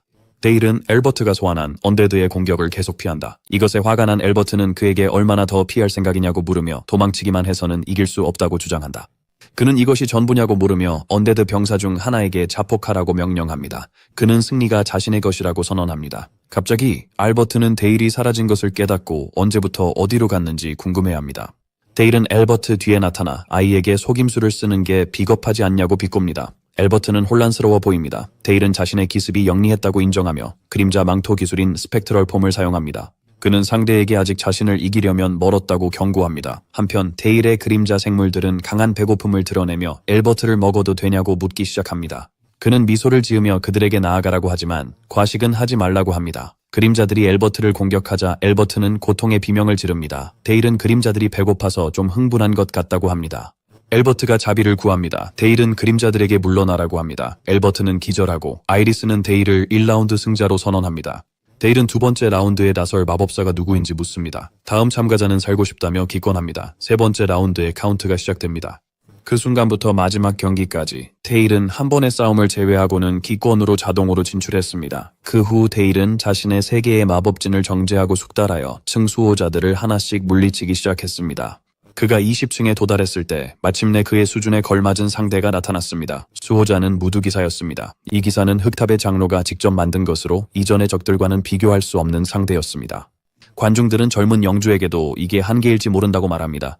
데일은 일이 이렇게 예측 가능하게 진행되는 게 지루하다고 생각하며 미소 짓습니다. 데일과 무두기사의 전투가 시작됩니다. 관중들은 놀라서 상황을 궁금해합니다. 모두가 데일 앞에 무릎 꿇은 무두기사를 보고 깜짝 놀랍니다. 데일은 그에게 자결을 명령합니다. 무두기사는 즉시 스스로를 찌르고 쓰러져 파괴됩니다. 데일은 수호자의 역할을 포기하게 만든 이 충성심이 인상적이라고 생각합니다. 그는 그제서야 자신이 조금 과하게 행동했음을 깨닫고 관중들이 왜 충격을 받았는지 이해합니다. 한 창조물이었던 기사에게 주인인 탑 장로를 배신하고 자신에게 충성을 맹세하게 한 것은 데일이 자신도 모르게 흑탑 장로와 견줄 만한 수준에 도달했음을 의미했습니다. 그는 충분히 증명했다고 느끼고 돌아가기로 한다. 출구로 향한다. 관찰자들은 왜 떠나냐고 묻는다. 그는 계속해서 올라갈 수 있더라도 넘을 수 없는 선이 있다는 것을 생각합니다. 그가 더 높이 올라가면 괴물의 영역을 초월하여 알 수 없는 존재가 될 것임을 깨닫습니다. 그렇게 해서 데일의 시련이 끝났습니다. 데일의 시련이 끝나면서 탑의 시련도 탑의 주인과 그의 아들 데일의 도착으로 끝이 났습니다. 블랙타워 전체가 군사 경례를 했습니다. 작센의 귀족 가문들뿐만 아니라 블랙타워의 모든 마법사들, 장로들까지도 공작과 그의 아들에게 경의를 표했습니다. 데일의 압도적인 업적 덕분에 북부 제국의 섹슨 공국에서 북부 전체 지역이 서서히 통합되기 시작했습니다. 기사들은 젊은 군주 데일과 섹슨 가문을 위해 싸우고 환호하는 모습이 보입니다. 탑 시험을 안전하게 마친 후 데일은 아버지인 공작으로부터 오크 무리를 상대로 한 원정을 이끌라는 명령을 받았습니다. 이는 10살 아이에게는 터무니없이 무거운 책임이었습니다. 그의 지휘 능력을 의심하는 이는 없었습니다.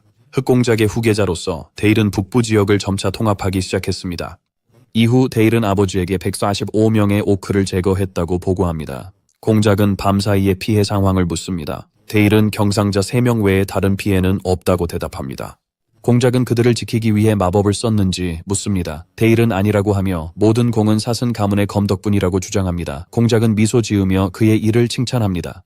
헬무트 경은 공작에게 젊은 영주가 이미 연대 규모의 기사 부대를 지휘하는 데 익숙해졌다고 말합니다. 데일은 겸손하게 그 공은 모두 헬무트 경의 가르침 덕분이라고 답합니다. 헬무트 경은 그를 칭찬하며 데일이 자신에게서 검술, 전략, 전술, 그리고 전쟁의 기술을 배웠다고 인정합니다. 그는 이 속도라면 데일이 자신의 영토를 이끌고 영토 전쟁을 치르는 날이 머지않았다고 예측합니다. 영지 전쟁을 떠올리며 미소 짓는 데일은 늘 새로운 무대를 방입니다. 장면은 데일과 샬럿의 대련으로 전환됩니다. 샬럿은 찌르며 외칩니다. 그들은 빠르게 타격을 주고받습니다. 그들 사이에 격렬한 충돌이 이어집니다. 데일은 훈련을 마치며 샬럿의 실력이 조금 나아졌다고 말합니다. 샬럿은 그가 마치 자신과 무관한 일처럼 말하는 것에 짜증나서 답합니다. 그는 그녀를 너무 놀렸는지 묻습니다. 그녀는 그가 3서클 마법사가 되었고 탑 시험 20층을 통과했음을 상기시킵니다.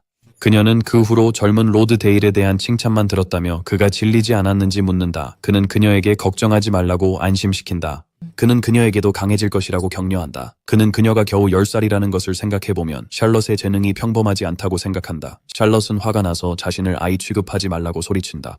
그는 그녀가 아이라고 말합니다. 그녀는 그도 아이라고 반박합니다. 그는 웃으며 전생의 기억을 언급하며 자신은 이미 어른이라고 합니다. 이후 헬무트 경은 데일과 함께 새로운 수업을 시작합니다. 그는 오늘 망치와 모루 전술을 가르칠 것이라고 설명하며 이 전술은 기병이 적의 측면을 돌파하여 포위하고 보병이 적 기병의 방역을 저지하는 데 의존한다고 설명합니다. 그는 이것이 핵심이라고 강조하며 이 전술의 이름은 모루 위에서 망치로 금속을 두드리는 과정에서 영감을 받았다고 설명합니다. 데일은 이 전술이 흑기병의 존재 덕분에만 가능하다고 결론짓습니다. 그는 전쟁의 본질이 세계가 달라도 크게 다르지 않다고 생각합니다. 헬무트는 샬럿의 훈련 상황을 묻습니다. 데일은 그녀의 훈련이 훌륭하지만 자신의 훈련과는 비교할 수 없다고 답합니다. 그는 그녀의 검술 기초가 잡혔고 곧 오라 기술과 섹슨 가문의 검술 스타일을 배우기 시작할 것이라고 설명합니다. 하지만 한 가지 걱정거리가 있다고 언급합니다. 데일은 샬럿과 그들의 검술 스타일 간의 호환성에 대한 우려를 추측하며 그를 방해합니다. 내레이션은 마법사들이 서클을 통해 마나를 마법으로 정제하는 것처럼 기사들도 내공을 통해 마나를 정제하고 오라로 저장할 수 있다고 설명합니다. 마법사들이 탑을 세우듯이 기사들은 그들의 검술 유산을 전수하기 위해 기사단을 형성합니다. 이들 중에는 북부 섹슨 가문의 나이트 레이븐 기사단에 속한 블랙 캐벌리가 있으며 그들의 스타일은 압도적인 힘에 의존합니다. 샬럿의 스타일은 속도와 민첩성에 의존하는 것이 문제입니다. 그녀의 현재 재능으로는 겨우 7검의 반열에 오를 수 있을지도 모릅니다. 하지만 그녀는 아버지가 차지했던 제1검의 자리에 오르지 못할 것입니다. 그녀의 아버지는 플로에르의 검이라는 별명을 가진 분이었습니다. 헬무트 경은 밤에 왕국이 몰락하며 플로에르의 검 스타일이 완전히 사라진 것에 대해 계속 안타까워합니다. 데일은 이 스타일이 정말로 세상에서 사라졌는지 스스로 궁금해합니다. 데일은 혹독한 훈련 일정과 몬스터 토벌을 통해 꾸준히 자신의 명성을 쌓아가고 있었고 마침내 이 훈련의 결과를 증명할 시간이 왔습니다. 공작은 전령의 소식을 듣고 놀랍니다. 전령은 이웃 남작 보커가 공작의 구리광산 소유권을 주장하며 공식적으로 영토 전쟁을 요청했다고 확인합니다. 이 세계에서는 경계가 명확하지 않지만 낮은 지위의 귀족 남작이 높은 지위의 귀족 공작과 싸움을 벌이는 것은 무모하다고 데일은 생각합니다. 전령은 공작이 광산을 양보하지 않고 전쟁에 동의할 경우 브란덴부르크 대공이 구리 광산 수익의 일부를 대가로 남작의 주장을 지지하기로 선언했다고 덧붙입니다. 그리고 그것으로 끝나지 않을 것입니다. 브란덴부르크는 바론을 지원하기 위해 성 마그달레나 기사단을 보낼 것입니다. 데일은 즉시 상황을 이해하고 브란덴부르크가 아버지에게 당한 굴욕을 잊지 않았으며 이것이 그가 보복하고 복수하는 방법임을 깨닫습니다.